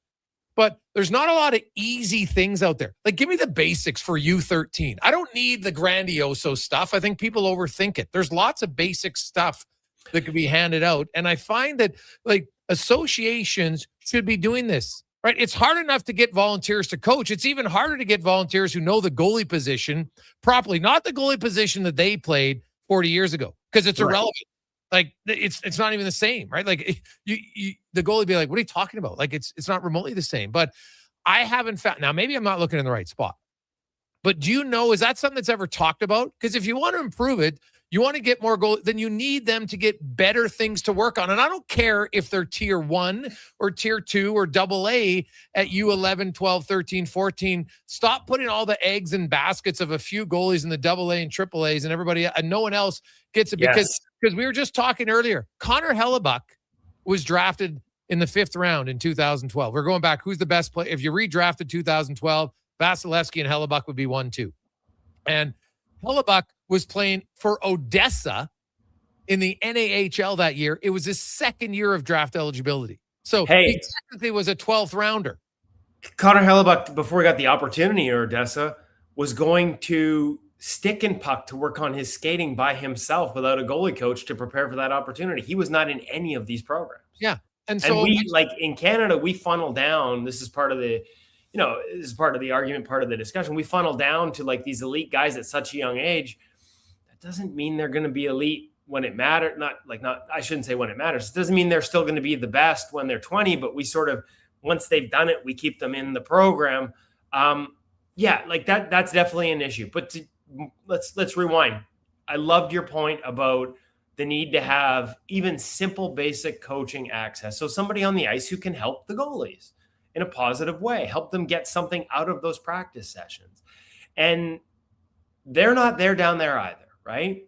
They got 22,000 goalies. I can't remember how many teams they have, but there's something like I think they're up to 3,300 bronze level certified goalie coaches in the United States. Now they want one for every team. That's the idea. Now you don't need to be trying, like when you go do your bronze level certification in the States, there's a little homework assignment. It's not hard, but it's basically a 2-day Zoom course. They make it so accessible, Jason, that's why they've got 3,300. Now they want to get to like 10,000 or more. They want a bronze certified goalie coach on every bench or on every team in minor hockey. That's their goal. And they're not there yet, but they are making a concerted effort to get there. Now, Canada does have a simple basic level goalie coaching program, like the base model, the base level, but you have to take it in person. And so to get started on the Canadian goaltending certification, you have to find one of these clinics, find a weekend where you have time, where you find if it's in an area that you can get to easily. And I'm not blaming them, but when you compare the two in terms of accessibility, it's night and day. And that's why we've actually had Canadian coaches come to us and ask if we can pass along the information and go and take the American program. Not because it's better. I'm not trying to even put them aside. They actually teach very different things, but because it's accessible, right? This is what Sweden did. And listen, the number of Swedes drafted and everything in the last couple of years, maybe you could argue that it's become too overtaught at certain ages. That's up for discussion. But what Sweden did when they decided they wanted to improve their goaltending, they didn't say, let's go make a bunch of great goalies. They said, let's make a bunch of great goalie coaches. And it was at that base volunteer level. They offered coaching certification programs so that parent that's helping you on your team wants to help because his kids on the team are not, that doesn't know anything, can in 2 days learn enough about goaltending to actually help these kids. Now, I will also hat tip to Hockey Alberta. It's mostly at the higher levels a little bit, but they took a step with us at In Goal Magazine where you hit a certain level of rep and all the young goalies get a subscription to our magazine, and so do the coaches, because we have enough tools. We are not a curriculum. We're not going to walk you through a how-to, but we do have some outlines on some things like, hey, if you're working on skating, here's 3 articles with 3 skating drills featuring NHL goalies, but that you should be able to get your kids working on, like their simple skating movement patterns. Here's some drills on net play as you get into your teens. It's not a full program because we've always been very careful not to say we're not coaches, but it's a resource. And if you have parents and coaches and volunteers that want to learn and are willing to work, it's all at your fingertips there. It's actually kind of remarkable how much is there. So whether it's a USA Hockey program, bronze level certification, if you can't find the Canadian one close to you that's convenient and you can get through it, even something like In Goal Magazine, not to pat ourselves on the back here, is a resource that has enough tools that will help you at least be able to go out there and work with your goalies in a positive manner, as opposed to just going out there going, I don't know what to do today. And this is what we did 30 years. I helped out with a team a little tiny bit last year. I've always avoided doing that. I walked into the first practice and the coach, who didn't know anything about goaltending, and admittedly so, had an old junior guy show him a warm-up. And he was basically standing at the hash marks, and the kids were coming out and retreating backwards, waiting for him to shoot, trying to hold edges, and then he'd try and pump a shot high. And there are 10 different reasons why that is not the way to get warm. The range of the shots, you're lighting up these young kids, you're killing their confidence. Their legs are shaking. They're trying to hold edges as he's kind of pump faking and holding. And it's just I can give you 10 drills at Ingo Mag that are better than this. And that's so at least that's there as a tool. And the USA Hockey and the Canadian Hockey base level programs will do the same. The problem is it's often a lot harder to find the Canadian one. The USA Hockey one, simple Zoom registration. And no, they don't, much like they had Swedes and other countries at this symposium, they do not limit your attendance to your nationality. No, nor should they. Kev, great stuff, buddy. We'll talk about more on next week. Have yourself an awesome week. Almost time for us to start making depth charts and lists and rankings. Hey, buddy? Yeah, it's good. It's good. We're getting there. I love it. That's Kevin Woodley from Ingo Magazine, NHL.com. We'll take a quick break. We'll return to 5 questions on the Gregor Show, presented by PlayAlberta.ca. Attention Alberta construction pros. For over 50 years, Japa Equipment Rentals has been your go-to for top-notch equipment and stellar service. Whether you need rentals or expert maintenance, we've got you covered. Stop by our Edmonton or Calgary locations today. Thinking of growing your business? In partnership with Prairie's Can, the Alberta Chambers of Commerce is helping businesses explore new opportunities, new markets, and build connections through organized trade missions across Canada. Find the right mission for you at abchamber.ca/trade missions. Scott McGilvery here, HGTV host and renovation expert. The one upgrade I know homeowners will love: better, fresher Culligan water straight from the tap. Culligan's AquaCentral reverse osmosis filtration system takes your water to the next level. With up to 7 stages of filtration and 14 filter options, they're certified to reduce over 90 contaminants. Your tap water is about to get a major upgrade. Safer water that tastes great. Get started with a free in-home water test at Culligan.com. Culligan, water you love. And here comes Action Electrical Service Team sprinting onto the scene. These are your first responders for any electrical emergency. That's right. With their fleet of service vans and specialized gear, they assess, they service, and maintain electrical lighting and automation systems. They're all about rapid response. Quick diagnostics and repairs to restore power and safety fast. Hire the Action Electrical team to bring home a win for your project. Visit actionelectrical.net. Hey, my name is Samantha. I work as an assembly technician for Ford of Canada. What I love about working at Ford is knowing I'm part of something I'm proud to stand behind. And when Ford does something like employee pricing, it makes me even prouder to work here. And that means you pay what I pay. Ford employee pricing is on now. On select 2026 F-150 models, get over $13,600 in total price adjustments. For details, visit your Alberta Ford store or Ford.ca. Do you know why people love working at GS Construction? It's honest work. It's work that needs to be done. And we're really good at what we do. That's why GS Construction has been in business for over 50 years. We won't be wearing a top hat and tails, more like hard hat and boots, because we're heading underground to keep the water flowing in and out of your homes and businesses in Edmonton. GS Construction is currently looking for experienced pipe layers and top men. Visit gsconstruction.ca/careers today. Portions of this hour brought to you by 01 Hockeyology, Edmonton's home for elite hockey development, skating analysis, performance assessment, and year-round training at West Edmonton Mall. Elite hockey development at 01.ca. That's ZERONE.ca. This is Sports 1440, where Edmonton talks sports. On YouTube, Facebook, and X. Here's Jason Gregor. Brought to you by PlayAlberta.ca.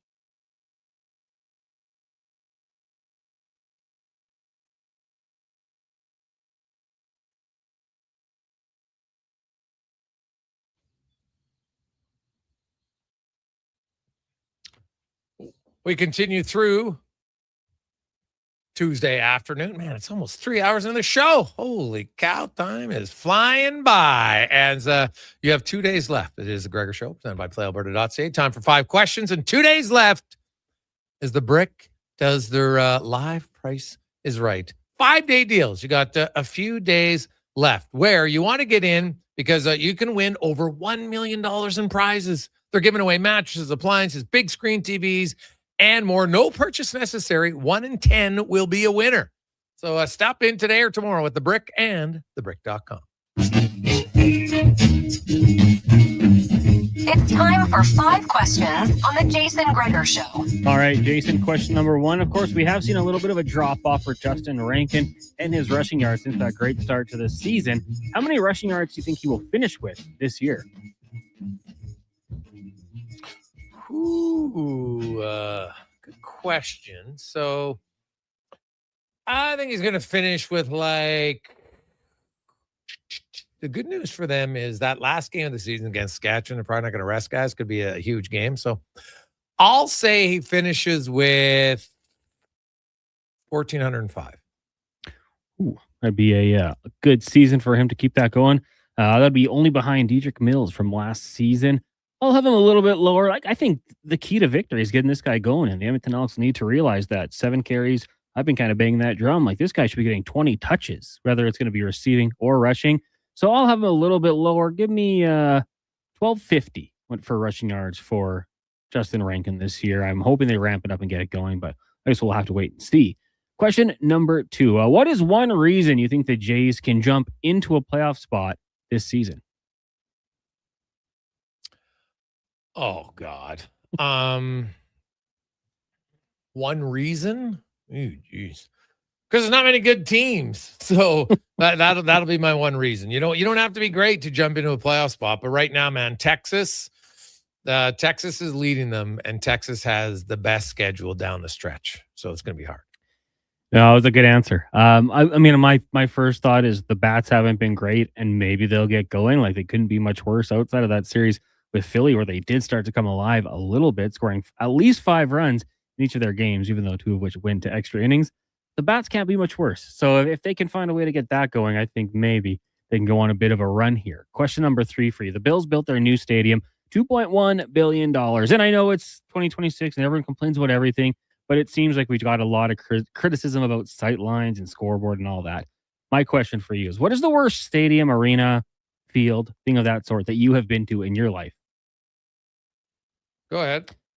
Where's McMahon down in Calgary? No backs on the chairs, which is one thing, you can get over it, but it just reminds me of a box factory. It's fun tailgating, a fun place to go, but the stadium needs to be corrected. So McMahon Stadium in Calgary, I'll say. Yeah, well, that one's older for sure. Worst stadium I've been to? It's a good question. Honorable mention to Qualcomm down in San Diego for me. Just before they moved. It wasn't great. No, it was not. I'd been to that one. Wasn't ideal. I went to old Oakland Stadium. That was tough. But I'm going to say it's the new stadiums have a lot of, they make it easier to move. It's almost like they put more emphasis on the concourse than they do the actual ice surface and where you're sitting and watching. So we have a grade that's a lot outwards now. So there's all your seats are farther away, but we've got bigger, more restaurants and more other things. And I'm kind of like, I don't know. I think a lot of the new rings is worsen the fan experience because you're farther away from the field of play. In hockey, anyway, the upgrades in the baseball stadium being pretty good, but they actually got smaller, right? The stadium got smaller as far as seats go. Question 4. Vikings naming Kyler Murray as their starting quarterback this year. Assuming he stays healthy, what do you think the stat line looks like? Go touchdowns, interceptions, and yards. Yeah, I don't know if it's going to be great, right? So I could cut now. First of all, he's going to stay healthy. That's probably going to be my main one for him. I'm not sold that this guy can be overly healthy. So I'll say like passing yards 2,900. Touchdowns, oof. Maybe you can get to 21. And what was the other one? Interceptions. Oh, now how many interceptions Kyler Murray throw last year? When he plays at least 14 games, he's been double digits. Yeah, so I was gonna say, but I don't think he's gonna play that many games, so I'll say 9. Yeah, I'm gonna base it hoping that he can stay healthy because I don't like the alternative for the Minnesota Vikings. If he stays healthy, I'm not gonna put him over 4,000. He's never done that in his career for passing yards, so I'll put him around 3,800. Touchdowns, I'm going to go a little higher. Not a career high, but 25 touchdown passes and 10 interceptions. I don't think they'll take the interceptions out of his game, but I think he'll throw 25 touchdowns. He's got such good receivers if he stays healthy. Final question for you today. It is National Mountain Day. So in honor of that, what's the favorite mountain range you've been to and one you would like to see in your lifetime? Go ahead. Well, favorite for me, I mean, the Rockies here in Canada. Those are the ones that are the best. Love going out to Jasper, Banff. Just beautiful. I leave and I always say I should do it a little bit more. And I think one I'd like to see, I think like the Swiss Alps would be pretty cool. You know, I'm not a big skier, but you know, get out there and give it a go. They look pretty beautiful, like the villages you see out in Switzerland. So I'll go with that. Oh God. So I've never skied in like a European ski place. You know, in the Alps, pick a hill. Right. I have no idea. Pick a resort in the Alps would be fantastic. As far as favorite that I've gone to, probably it's just going to be memories. I'm going to go Sunshine. Right. I've just had a lot of fun times there. I know a lot of people like Marmot better, depending on it, but for me, it was Sunshine, the ski out. We had some unreal memories of that. So I'll go there for my favorite resort. But you know, it's on the bucket list. We have a plan to go to Europe. We got some friends who are I've been listening to their stories of their skiing and places to go, and I've been taking little notes. So when we do go, I'm like, hey, for this place, and this place, let's get to one. Because man, I've researched, and you're just like the amount of snow they get. Like, did you know? Like, what about Chile right now? Chile has like their base is something ridiculous right now. It's just endless amount of snow. And the crazy part is right now in the Alps cons, they're not getting a lot of snow. It's freakish, but Chile is just getting pounded by it. And so who'd have thought that Chile would be a place to go for? I guess they got some unbelievable skiing there. So I learned that over the weekend from my ski buddy, Sean. So yeah, there's lots of places to look at and go to. So for sure, like I know, hey, I'm not Joe Skier. So I know there's lots of people out there that are skiing. Hey, you're a much more refined skier than I am, and probably have way better places than that. But I don't mind Sunshine. So. But I'd like to try other ones for sure. So I don't really remember, but I skied once in. I remember, but I don't remember like a lot of the details of it. But I do remember as a kid, and we skied. We went to Soyuz and skied. Buddy, we had a great time there. It was awesome. So. I remember when I see my dad skiing in jeans, because he obviously didn't know how to ski, and but he didn't care. And I just remember him come flying down the hill, not knowing how to stop, and just having to, you know, crash before he smacked into the chalet. See, those are things as a kid that you remember. Oh, it was awesome. I have no idea what the name of the hill was. I just remember went and visited the Johns family in Osoyoos, and then we went skiing. So, and it was a pretty good ski hill. I remember as a kid, it was pretty, like they had multiple chairlifts, which at that time in my life, I'd never been in the mountains. So that was a big deal. So it was good. 5:04 coming up. We got KK filling in for Spec. We got Mike Hogan. We're going to get an early breakdown of the Argonauts who will be in town this week. Also, I didn't, congrats to Peter. He was the winner earlier. He got a pair of seats to go see the Elks in the green and gold. We'll take a quick break. We'll return. It's the Gregor Show presented by PlayAlberta.ca. This is a Sports 1440 update.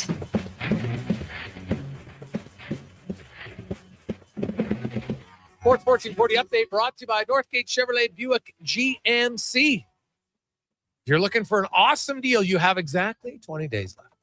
Employee pricing ends for this summer, on August 31st. So stop in, get a great checkout. The Corvette showroom right now, northgategm.com. Blue Jays just about to get going out in Toronto, hosting the Red Sox for a pitch. 5:07 will join that game in progress following the Jason Gregor Show on our AM feed only. 2 games underway, Pirates and Marlins scoreless, as are the Tigers, Guardians. Cubbies trail the Nationals 2-0.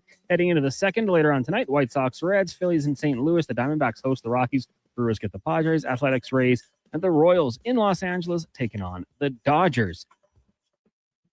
From the NFL, the Minnesota Vikings announcing Kyler Murray will be quarterback one when the season starts over former first-round pick J.J. McCarthy. Murray signed a 1-year deal with the Vikings this spring following his release from the Arizona Cardinals, and Bears safety Kobe Bryant will miss 4 to 6 months after undergoing knee surgery. In the WNBA tonight, Fever hosts the Liberty Mystics in Vegas, and the Sparks taking on the Mercury. Coming up in Hour 4 of the Jason Gregor Show, we'll be joined by Kevin Carius in the Spec Report, and we'll head up to Toronto, talk some Argos with Mike Hogan. I'm Connor Halley. This has been a Sports 1440 update. Sports 1440 in West Edmonton Mall and Wetaskiwin. CKJR is a Stingray radio station. Download the free radio player app and listen wherever you go.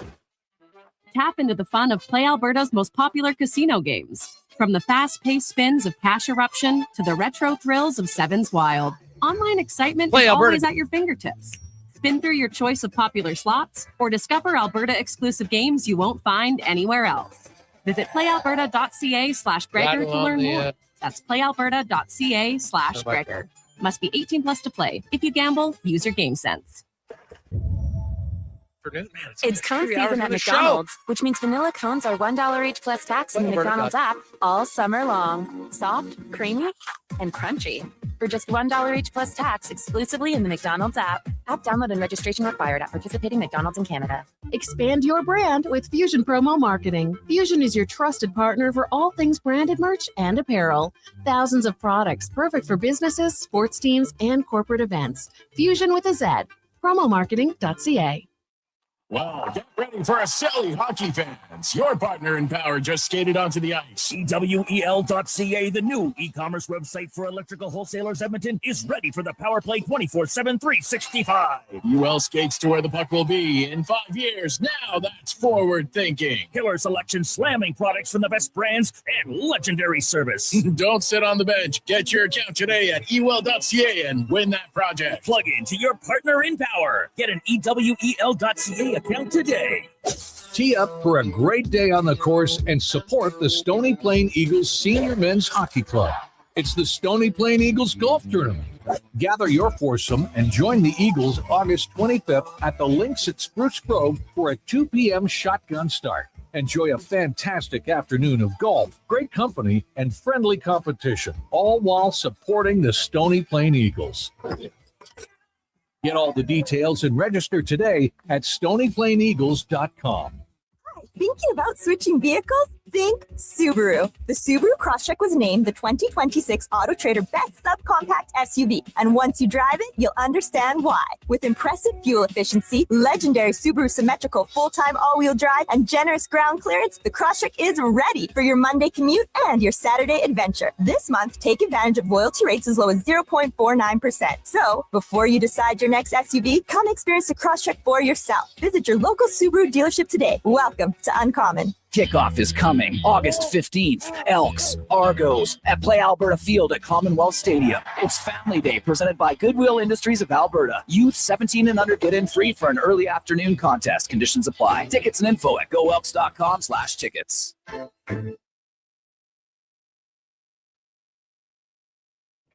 Portions of this hour brought to you by CanTorque. We offer sale, rental, repair, and calibration of hydraulic, pneumatic, and battery-powered torque wrenches, stud tensioners, and flange maintenance equipment. Order today at CanTorque.com. The Jason Gregor Show, the best of Edmonton sports talk and beyond. This is Sports 1440. Presented by PlayAlberta.ca, Alberta's only regulated online gambling website.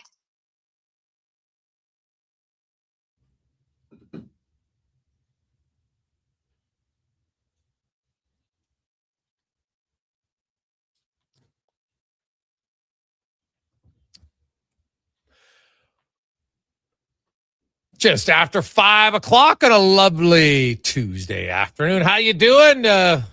One batter, one strikeout for Dylan Cease. The K-Man off to a good start. Again, at least through one batter. It is the Gregor Show presented by PlayAlberta.ca. And hey, anytime Cease is pitching, there's a good chance there'll be some Ks for sure. You can get in on that action and much more. PlayAlberta.ca, casino, sports, live dealer, lottery, instance, and more at PlayAlberta.ca.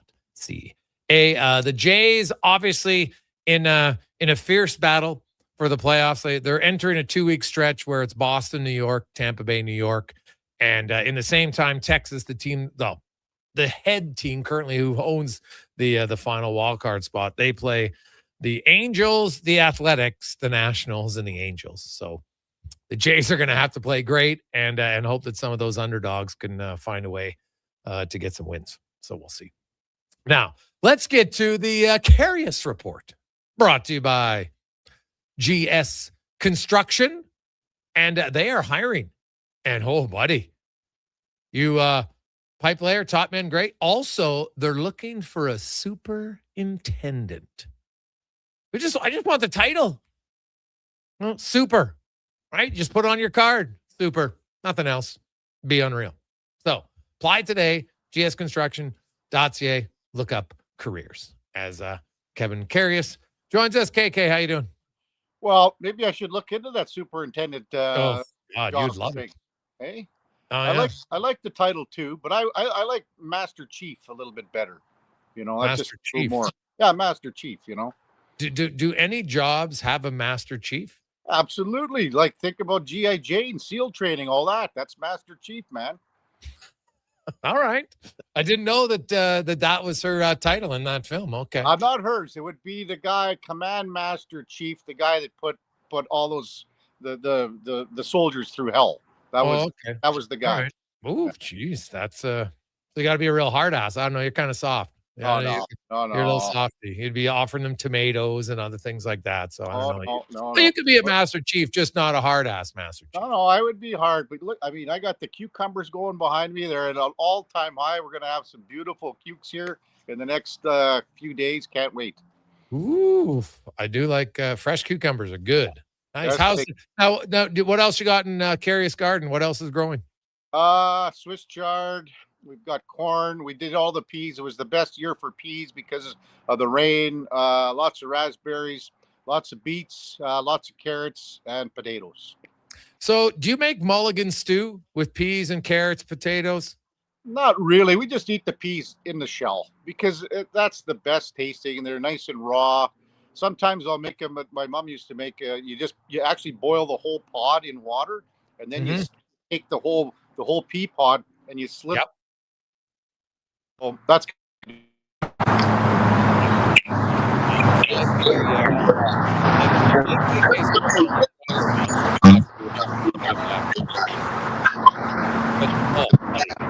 Growing up on the farm with the garden, like there was some days you just, you feel like a snack. You don't even have to walk in the house. You just walk out to the garden, pick a few carrots, go rinse them in the rain barrel. Oh, so good.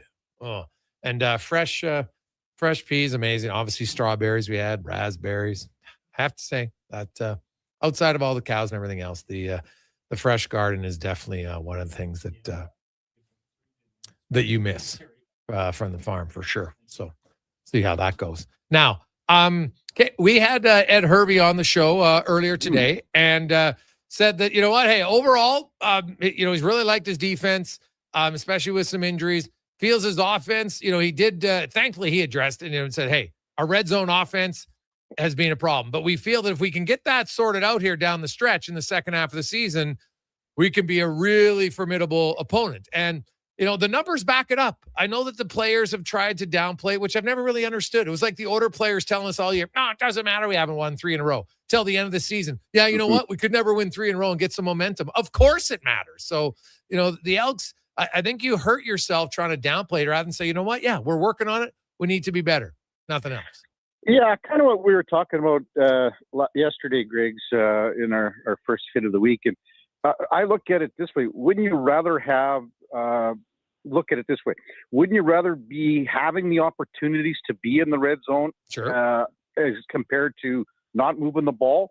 So, like, use the hockey analogy. If the Oilers didn't have any chances to score, now the concern level is a lot higher when you just compare it to saying, well, you got to finish on those chances. So, the Double E, they're moving the ball. They just have to capitalize on their opportunities once they get down there. Yeah. Well, that's, to me, it's a little bit, play calling would probably be my biggest area of concern because I don't see a lot of massive, like there's been the odd drop, but I think it's more play calling that's been my concern. What about you? And again, that's something we discussed yesterday, and I was talking about it with Tommy this morning too. Is it sometimes you're doing what the defense gives you, and that's when we were talking about yesterday with Justin Rankin with not having enough touches. He's your play maker, so he has to see more opportunities. I think that's going to work itself out, and I think because he had such massive success for the first few games of the season, I really believe that all the teams said, okay, we're going to game plan so this guy doesn't beat us. If someone else beats us, fine. But we can't have a guy racking up triple digits in both receiving yards and rushing yards. So I think that the teams that they've been squaring off with have made a very big effort to stop Rankin and go, if someone else beats us, okay. So I think that'll just work itself out as the year progresses. I know. What was your take watching the Jays game and the 17-minute delay on the rule? Which I understood the rule after they explained it properly. It was just clear that a lot of players didn't know the rule. That's why they left the field. Because if they knew the rule, they wouldn't have left the field. They just would have threw the ball to third base. Yeah, well, I was, everyone was waiting for the explanation, and it started to come out. But I think everyone, even, between Schulman and everyone else on the broadcast, they were unaware of exactly what was going on as well. Like, to me, I think at some point here, the umpiring crew has to take a little bit of an initiative and say, okay, I see what the rule book states, but what are we going to do? Leave the defending team out on the field for 10, 12, 14 more minutes? Is that so? You're just going to wait and wait and wait? Everyone was coming off the field, so I understand that they're going by the rule book, but at some point, common sense has to come into play here. And you go, just because we didn't throw to third for the force out because the guy didn't tag, and then because that happened and there was no opportunity to appeal because our team left the field, the playing field, I think at some point common sense has to come into play here. Well, yeah, maybe. Or, I guess they adjust the rule book, but it's such an infrequent thing, right? Like, I'll tell you right now, both Red Sox and Jays players, if that situation ever happens again, which it probably won't, but if it does, they'll be well aware of it. The only guy that knew, Max Scherzer, this had happened before, and I don't recall watching a game ever that I've seen this, but Scherzer, it happened to him, and he was one of the guys that was quite, he was voicing his opinion and voicing his concern, but I think the way he was trying to explain it, and because of how ambiguous the situation was and the rule, I think that everyone was going like, well, I don't understand what you're saying here, Maxie. So, but it had happened to him before, and he said that after the game. Yeah, no, and that's totally valid. But you look at the that was a huge win because Sonny Gray was 14-2, so that was a big win. And now you got Cease and Soriano the next two nights here. So clearly going into the game, Toronto has an advantage on the mound in both of those games. And Cease has been so good the last two starts here. I mean, he's been almost unhittable, and if he can come up with a performance like he has in the last couple of starts, I think the Jays have a good opportunity here. I would expect nothing less than like a 2-1, 3-1 game, but what happens when you say that? It always turns out to be something different. Yeah. So, yeah, okay. I don't know how close. Have you been following the scandal at Little League in the U.S.? Because of course they're coming up to the Little League title, and you've got supposedly there's Tulsa National Little League did not play a challenger game this year, and now there's questions regarding whether the player would even qualify for the challenger program, which is players with disabilities. And so they put this in to try to encourage more kids to play. And they were falsifying documents claiming a kid was disabled when he really wasn't. These are kids that are like U11 and 10. Like the craziness in minor sports, like people are, hockey parents are the only ones crazy. Now, there's lots of really good ones, don't get me wrong. And I still believe the majority are really good. But my goodness, the level that the bad ones will go to try to win is unbelievable to me. Well, think about in Little League years ago when they had, I think it was the kid from Mexico or somewhere in Latin America that was like 2 years older than everyone else when they faked his birth certificate. I mean, that's the level that Little League, this has been a tarnished and tainted tournament for a long time. And it's unfortunate because it's the kids that end up losing. And the kids are if you watch those games, they're so much fun to watch because the kids are so into it, and they're really damn good players for their age. But I think and again, it's the adults that are wrecking the situation and wrecking things for the kids. So I guess this would be another one. But that one, it makes me think about the one player that was, I think he was 2 years older than what he was that they said on his birth certificate. Yeah, jeez, that is not ideal. When you spinning back, we had Kevin Woodley on, and we were talking about goaltenders. We got clarification on the e-bug rule, which it's unique that the NHL is going to make it mandatory. Every team has to employ an e-bug, but if your team has 3 goalies, then your e-bug doesn't need to be at the rink that night because your third goalie can be used as the e-bug. We all know that it's an extremely rare situation that it happens. So some might say, oh, it's an advantage if your team has 3 goalies. Well, it's only an advantage if you ever get to having 2 goalies injured in the same game. That's the only time it's an advantage. Because other times you'd argue that it's a guy you're paying way more than your e-bug, right? And he counts on your roster, whereas the e-bug doesn't count on your roster and he doesn't count on your salary cap. Granted, they're not going to pay the e-bug much, but would if they held a tryout, how many people do you think in Edmonton would go out to be the e-bug for the Edmonton Oilers? I think you'd be looking back in the 70s when the Philadelphia Eagles, remember they had an open tryout. Dick Vermeil was there. Yeah. And there was an old, I don't know if you know the guy's name, but this was a legitimate player. It was Vince Papali. He actually made the team. He was a bartender in Philly. But I think you'd have a ton of guys. And I think there's a lot of guys that are just even around. I mean, you think about all the adult hockey leagues where the goaltenders, when you're playing Division 1, 2, 3, I think there's going to be several dozen goaltenders just in town that have the ability to apply for such a position for an e-bug. So I would say you're looking at like legitimate goaltenders, I'd say around town that could do that job, probably 4 dozen, call it 50, 60. Oh, yeah. I think there's lots of guys. You played junior A, you might have played at university hockey, right? And even if you went and you played in the ECHL for a year, as long as you haven't played pro for 3 years and have never played more than 80 pro games, then you qualify for it. And I think there's lots of good goalies who, hey, I've seen those goalies come out from Grant McEwen in practice, and could they be an e-bug? Yeah, for sure. Now, Kevin Woodley outlined it. He goes, it'll be a hard job. Like, it'd probably be a lot harder than people think. Like, getting put through the paces repeatedly. Trust me, there'll be a lot of headshots in practice, KK. You're facing a lot of rubber. Those guys, and if you ask any goalie, think about when we had Grant Fuhr on the morning show there just for the first year. And what did he always say? Well, practicing is what kills the goaltenders. The games, there's nothing to it. That's why Grant was playing 70 games a year, because they laid off the gas with him in practice because he didn't have to be out there.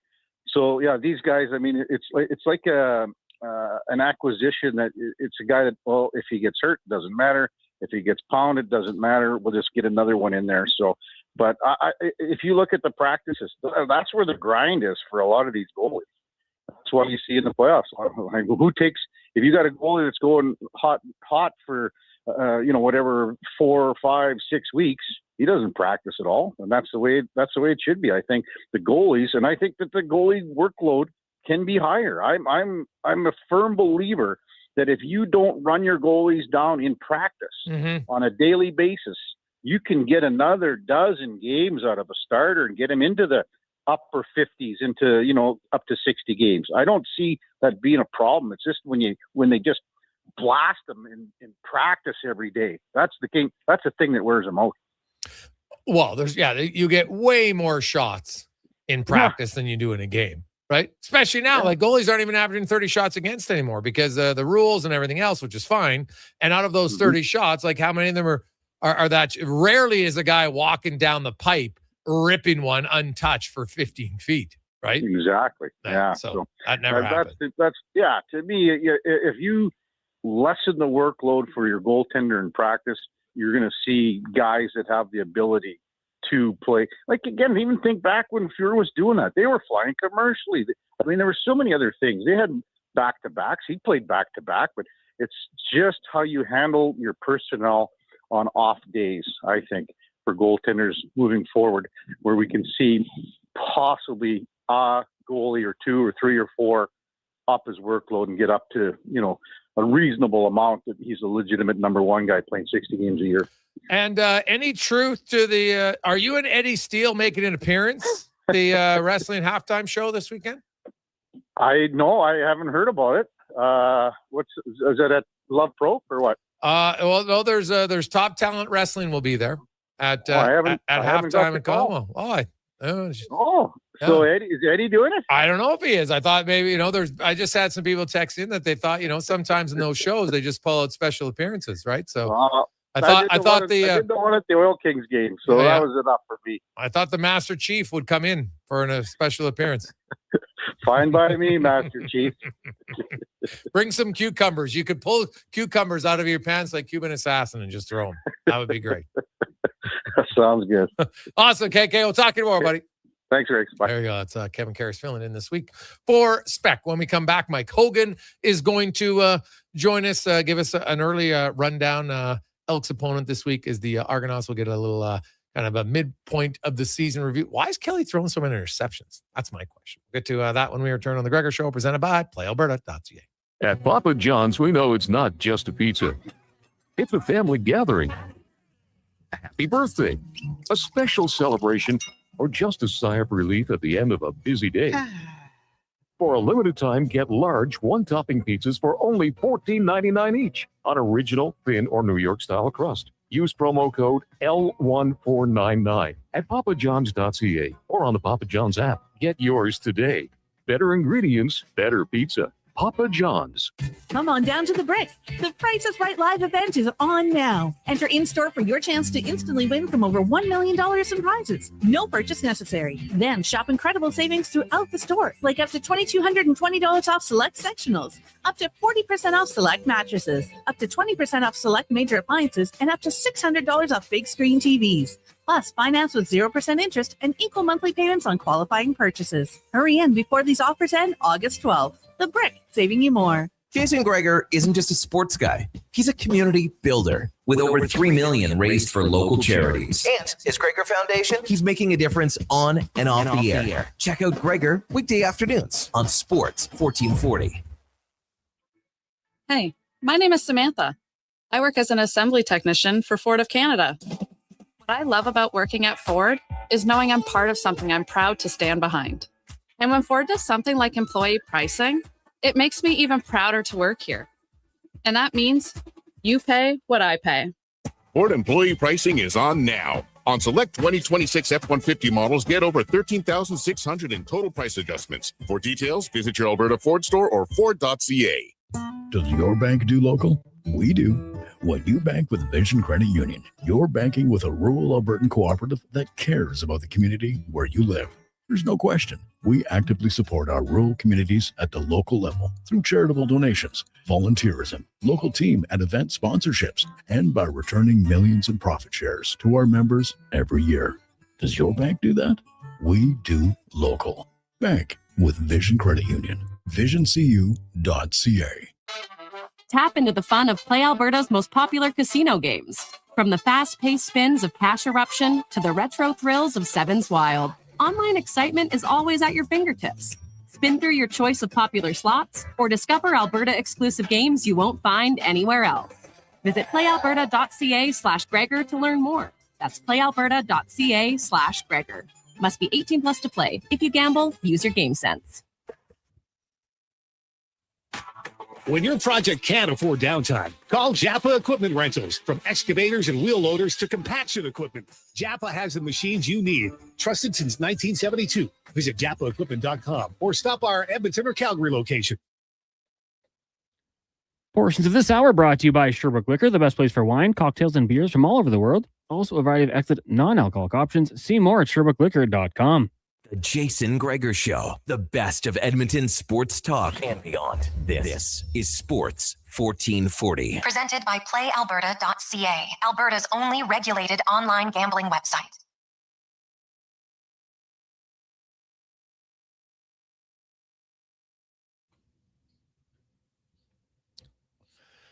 $5:29. We roll through Tuesday afternoon. How you doing? The Gregor Show is always brought to you by PlayAlberta.ca, where tonight, Lotto Max, $30 million.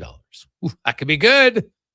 Help you out, 30 mil or 30 prizes of $100,000. Could all use $100K. Fill the pocket, get your tickets at PlayAlberta.ca. So there you go.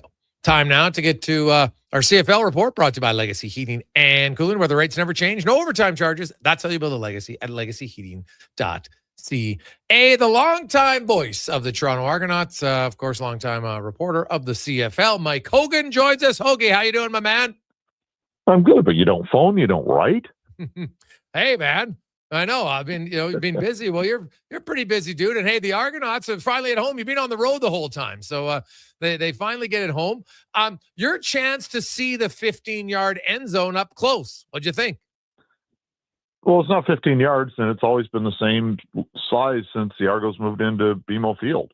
Well, I thought they said they changed it for the last game because they got those new suites. No, that's what somebody was saying, but they were not accurate. Oh, okay. When they built the stadium, it had to fit a CFL field. That was part of the parameters. Yeah. The mayor at the time didn't like the CFL.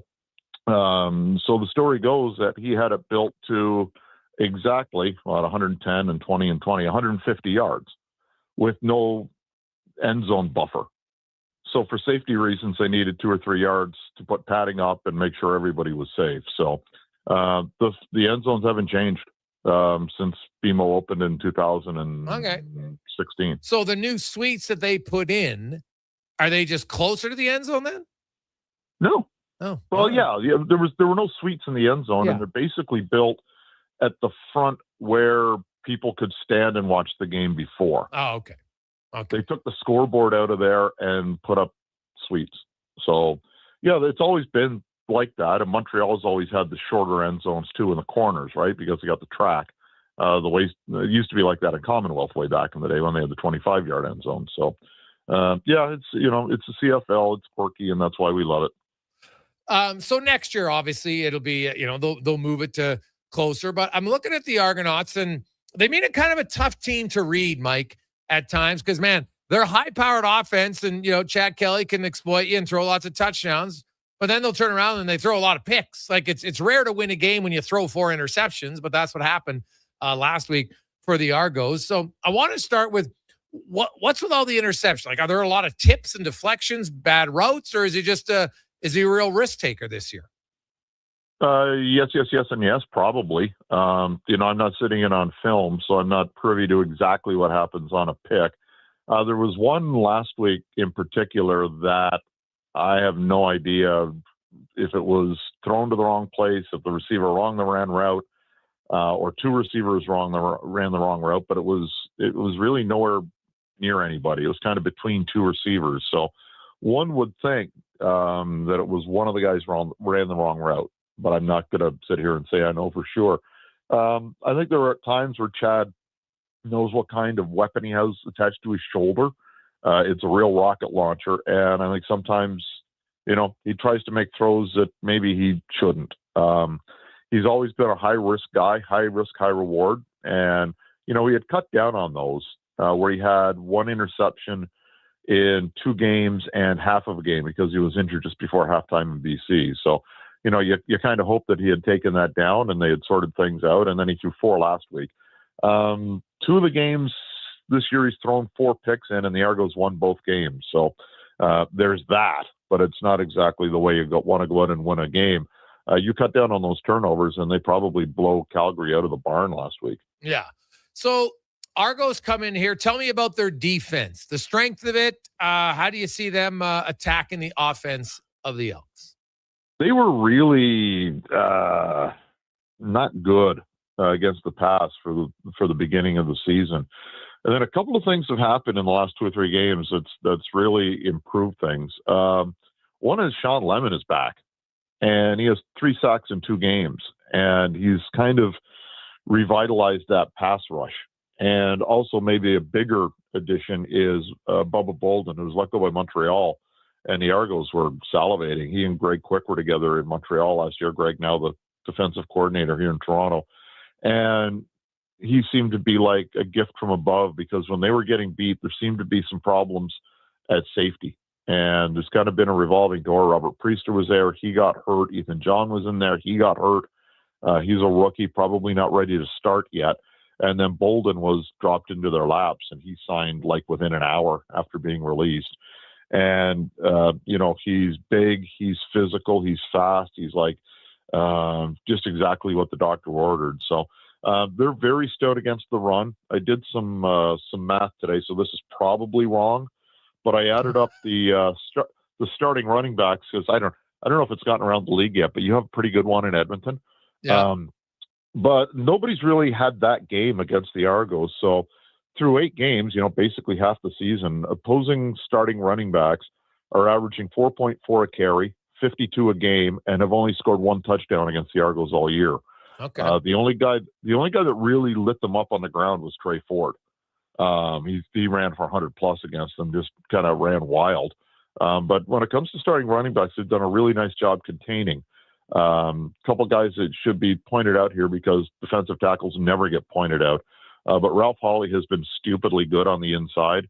And there's a rookie named Sawani Kawia, Tongan, who is just strong as a bull and quick, and they've really shut things down in the middle. So that's probably been, I don't know if that's the strength of the defense, but the front seven's been really good. The problems were on the back end, and they seem to be sorting that out. Yeah, that was going to be my next question then. So if you're the Elks, you want to pass the ball, which, because last week, for whatever reason, even though Rankin was averaging 8.9 yards a carry, they only gave him the ball 7 times. It was odd to me. And so they wanted to pass it a lot. And right now, the pass defense of the Argos would be the bigger weakness than the run defense, I think it's fair to say.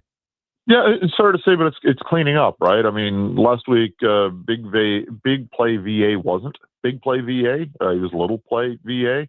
The Calgary lines and on both sides of the ball, and with good reason, have been very, much touted. In the 2 games against Calgary this year, so we're done with them. The Argos out-sacked them 5-3, including 4-2 last week. So they were getting home against a very good defensive line and keeping a very good defensive line at bay. So, it's things were kind of shaky at the beginning of the season, but with a new DC and finally starting to get the right part in the right place, I think the defense is starting to come around. And have given up the 2 offensive touchdowns they've given up in the last 2 games total. One was a 3-yard drive after a fumble, and one was a legitimate drive. So I think they've given up basically, 1 offensive touchdown in 2 games, which ain't bad.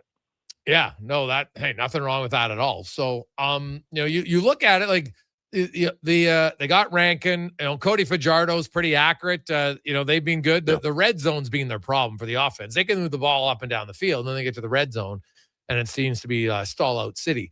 Now, defensively, the Elks defense has been good. Last week was, they kind of got torched by the best offense in the league in Montreal. And, I'm not sure that's there, but I think Chad Kelly, when I watch all the Argo games I've watched, man, they air the ball out a lot. They don't really run the ball, Mike, at all. Like, they just say, hey, we're a passing offense. Deal with it.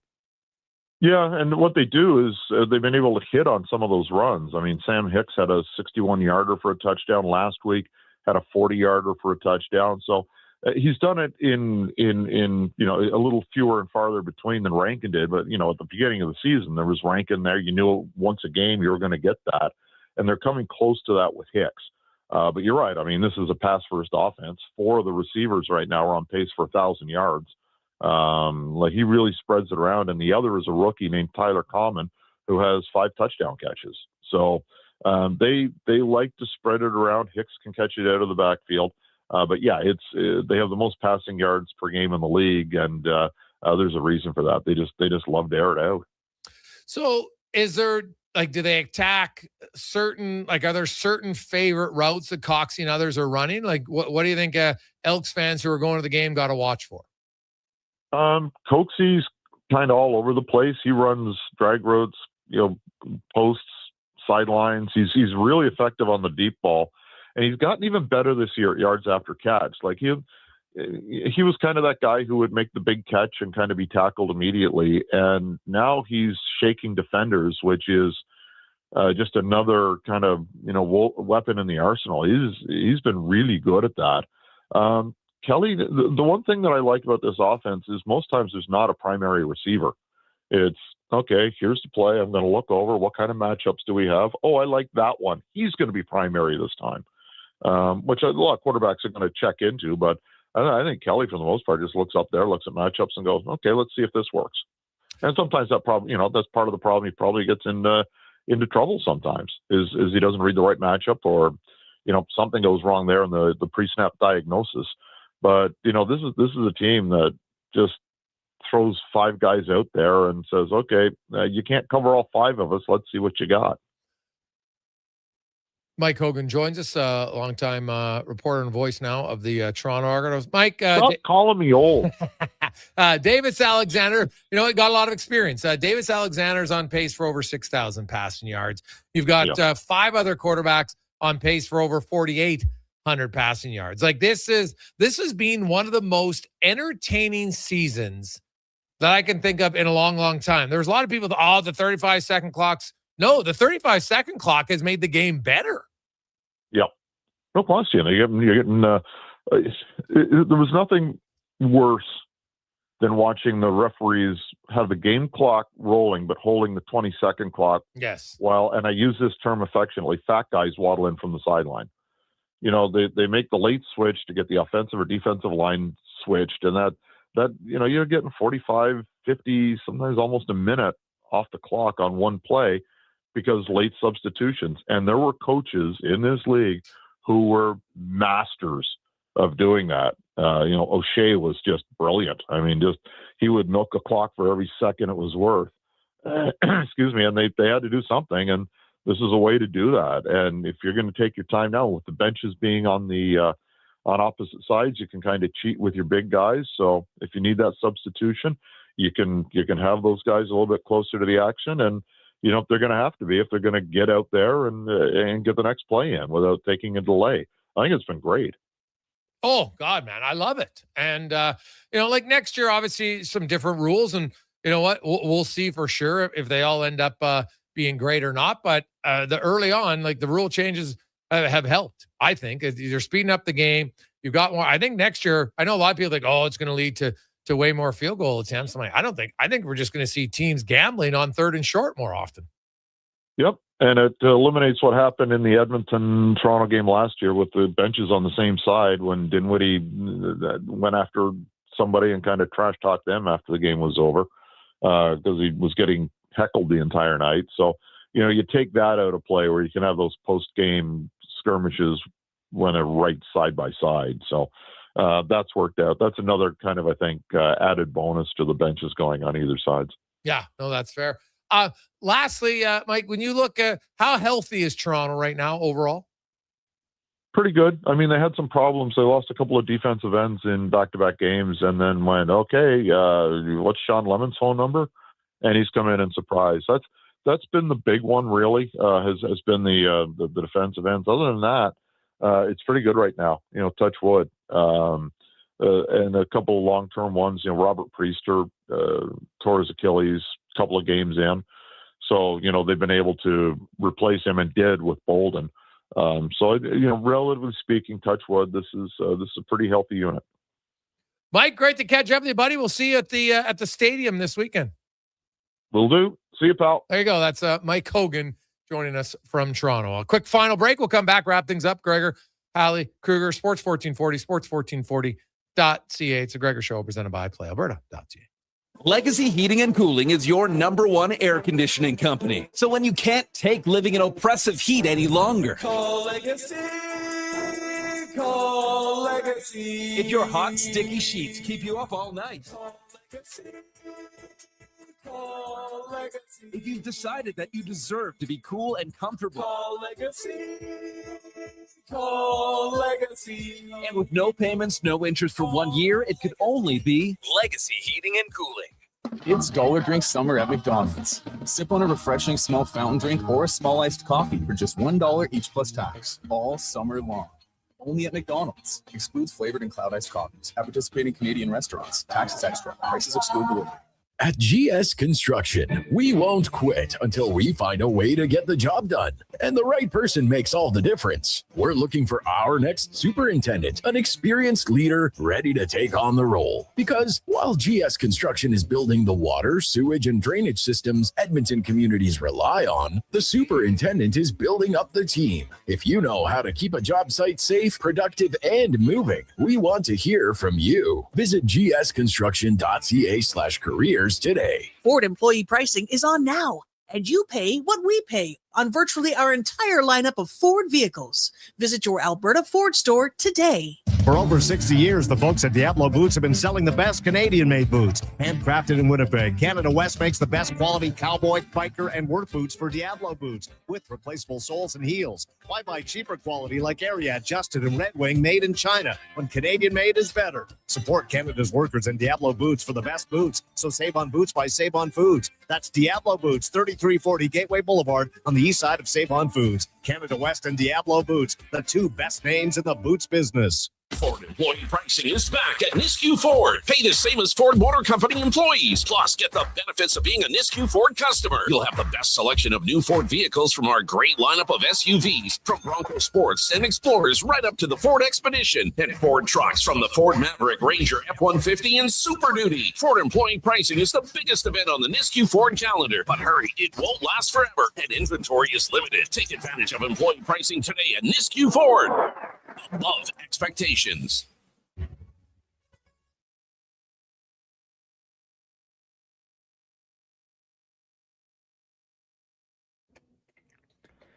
Portions of this hour brought to you by Crystal Glass, your clear choice for residential windows, locally manufactured and installed. Crystal Glass provides a beautiful product and incredible customer services for all of your residential needs. Call 310 Glass or visit crystalglass.ca for a quote. The Jason Gregor Show, the best of Edmonton sports talk and beyond. This is Sports 1440. Presented by PlayAlberta.ca, Alberta's only regulated online gambling website.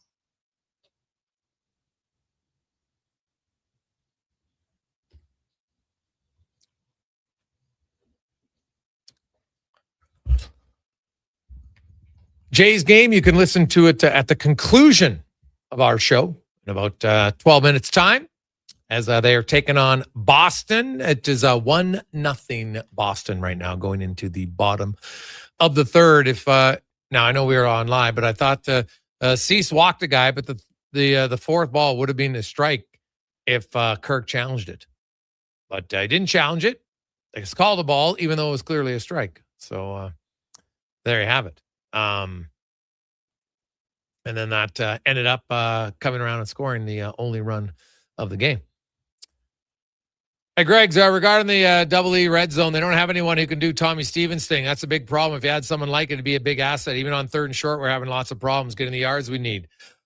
Well, I look at their red zone play. Like, I know they didn't gamble on 3rd and 1, but I don't see a lot of their red zone coming down to them not being able to rush for a yard. Right? Stevens is a unique player for sure, but teams have had good, like the Elks get to the red zone a lot. That would be nice at times, but I don't know, Cons, do you think that Tommy Stevens would solve all the problems of the red zone for the Elks? No, I mean, catching the football at times would help them. Not getting blown up in the backfield would help them. Tommy Stevens is a good football player, right? Like, yeah, I mean, having him certainly doesn't hurt, especially you've seen what they've done on 3rd and short occasionally. When Fajardo comes out of the lineup, was it twice they got stopped against the Rough Riders a couple games ago? So, yeah, I mean, certainly having a guy who's able to do that efficiently would not hurt, but I don't think it's the biggest problem. No, I don't think so. I think it's now they need to look at just, I think different play calling is the main thing that has to change for them. I find too often running on first down in the red zone has been their biggest weakness that I've seen in the red zone for me. So we'll see where that goes. 833-401-1440, 833-401-1440. We talked earlier about players having one really down year, because that's what Vladdy Guerrero's having right now. Like, it's not even close to where he normally is at. And then does he bounce back? Or is this slowly a trend? You'd sure like to think not, but last year, now he trended down in the regular season, then he got red hot in the playoffs. So I don't think you can just find your swing, right? Like, the swing's there. He's just not right now using it properly. And it'll come down to, I honestly believe it's going to come down to his willingness, Connor, to accept that he has to change his approach at the plate. I shouldn't say his approach, but he's going to have to change swing mechanics. He's got to change something, because you can't just go like and suddenly be someone who can't hit, because he's got no loft. He's got no power. He pounds the ball into the ground way too often. So to me, it's got to be a technical change to his game. Has to be. Yeah, I mean, I don't know. I mean, I always hear, well, they fall back on what Pete Rose said about don't change your swing. That's what got you there. Move up in the box, move back, move closer, things of that sort of thing. Has he done those types of things, right? Like find different ways to try to get it working again, because this whole season, like we've talked about how he can be a streaky player and it's going to get going eventually. Well, it doesn't look like it is. It doesn't look like that is going to happen. So what kind of changes are you going to do? What can you change mid-season? Are you too stubborn to do those things? Are you just going to try to work your way out of it? I really don't know, and maybe that's something we'd have to get someone on that could analyze the swing and what he's been doing, things of that sort. But I mean, Pete Rose, he had his 6 adjustment: move in, move out, move closer, move further away, choke up, switch back way. Those are his things. So maybe try those. Yeah, there's there are sometimes, you know what? Kind of keep it simple, stupid. It doesn't have to be a massive change, but it needs to be a change. Yeah. Right. Can't keep doing what you're doing. That's what we know. Yeah, it is. You're just kind of beating your trying to hammer that square peg into the round hole. It's not working right now. Clearly not working at all. Tomorrow on the show, Struddy's going to join us. We'll hear from Iram Chuck. We're also going to have a little fun What If Wednesday segment for you with some interaction from the audience. So we'll get to that. We'll also get a better read tomorrow. Who's going to fill in for Kenny Logan Jr.? We know he's out. He's not playing this week. He's not going to play the following week. They're hoping that he can return for Labor Day, and then we'll kind of see where they go from there. But are they going to move? KJ, what's your guess, boys? Deck. Comment. Let me know what you think. Yes. Just a question: is it the same injury that he suffered last Saturday? That I don't know 100%. I'd be curious if that played into it, because he didn't practice all week, and I watched him at the game out. He didn't get back in towards the end. He might have for a few snaps. I was surprised. I know, Deck, who are you thinking replacement for Kenny Logan? Ladarius Tennyson. That's your guy, right? That is my guy. A little bit of bias there, but he's been brought up to the active game day roster to be the backup Sam before. So if there was ever a time, and it's not going to be KJ coming down, it's now. Oh, okay. You watched him camp. I'm gonna go. I want to roll with you here. I want to see what the excitement's all about here. He's got you fired up. I'd like to see it. Has anyone stood out to you, Gregor, or at least who you've seen slide in maybe with the twos or anything? Well, KJ would probably be my my first choice, but when you listen to Ed Hervey, and I was listening carefully, I'm like, I think we're going to see different guys get reps there tomorrow, right? Just to see, can Blackburn? Well, no, not Blackburn. He won't do it. Leonard Johnson, I don't think is a guy that they would put in that spot. For me, anyway, I would be a little surprised by that. So, I could Mogensen do it? Maybe, but I don't love that option. I think they've got the guy is Therese Reed. That's my guess. Therese Reed. Connor Halley. That's who I'm saying. Number 41. That's who I think is going to do it. So we will find out tomorrow. Have yourselves a great evening, everyone. Let's get to the Con Man and a Sports 1440 update brought to you by Hire Good. For professional property service you can feel good about. Get Hire Good. Site cleanup, debris removal, seasonal maintenance, and more. Check out hiregood.ca. Stable jobs, create stable lives at Hire Good. This is the Sports 1440 update. Toronto Blue Jays in action right now. Bottom of the third, trailing the Red Sox 1-0. Runners on first and second. 2 out. We'll join that game in progress following the upcoming commercial break. Elsewhere, Mariners, Yankees scoreless. Cubbies on top of the Nationals 4-3. Marlins up on the Pirates 1-0. Tigers, Guardians tied at 1 apiece. So the Twins at home trail the Orioles 2-0. In the bottom of the first there tonight, Rangers take on the Angels. Diamondbacks up against the Rockies. Brewers in San Diego. Giants taking on the Astros and the Royals in Los Angeles. Looks like the Jays going to even this one up at 1 apiece right now. From the NFL, Minnesota Vikings announced that Kyler Murray will be QB1 when the season starts, and Bears safety Kobe Bryant will miss the next 4 to 6 months after undergoing knee surgery. in the WNBA. One game right now. Fever lead the Liberty 29-23 in the second. Later tonight, Aces host the Mystics while the Mercury head to Los Angeles. That's going to do it for us here on the Jason Gregor Show. Up next on the AM feed, it is Blue Jays baseball. If you're streaming, Fox Sports Radio. I'm Connor Halley. This has been a Sports 1440 update. Sports 1440, a Stingray radio station broadcasting on Treaty 6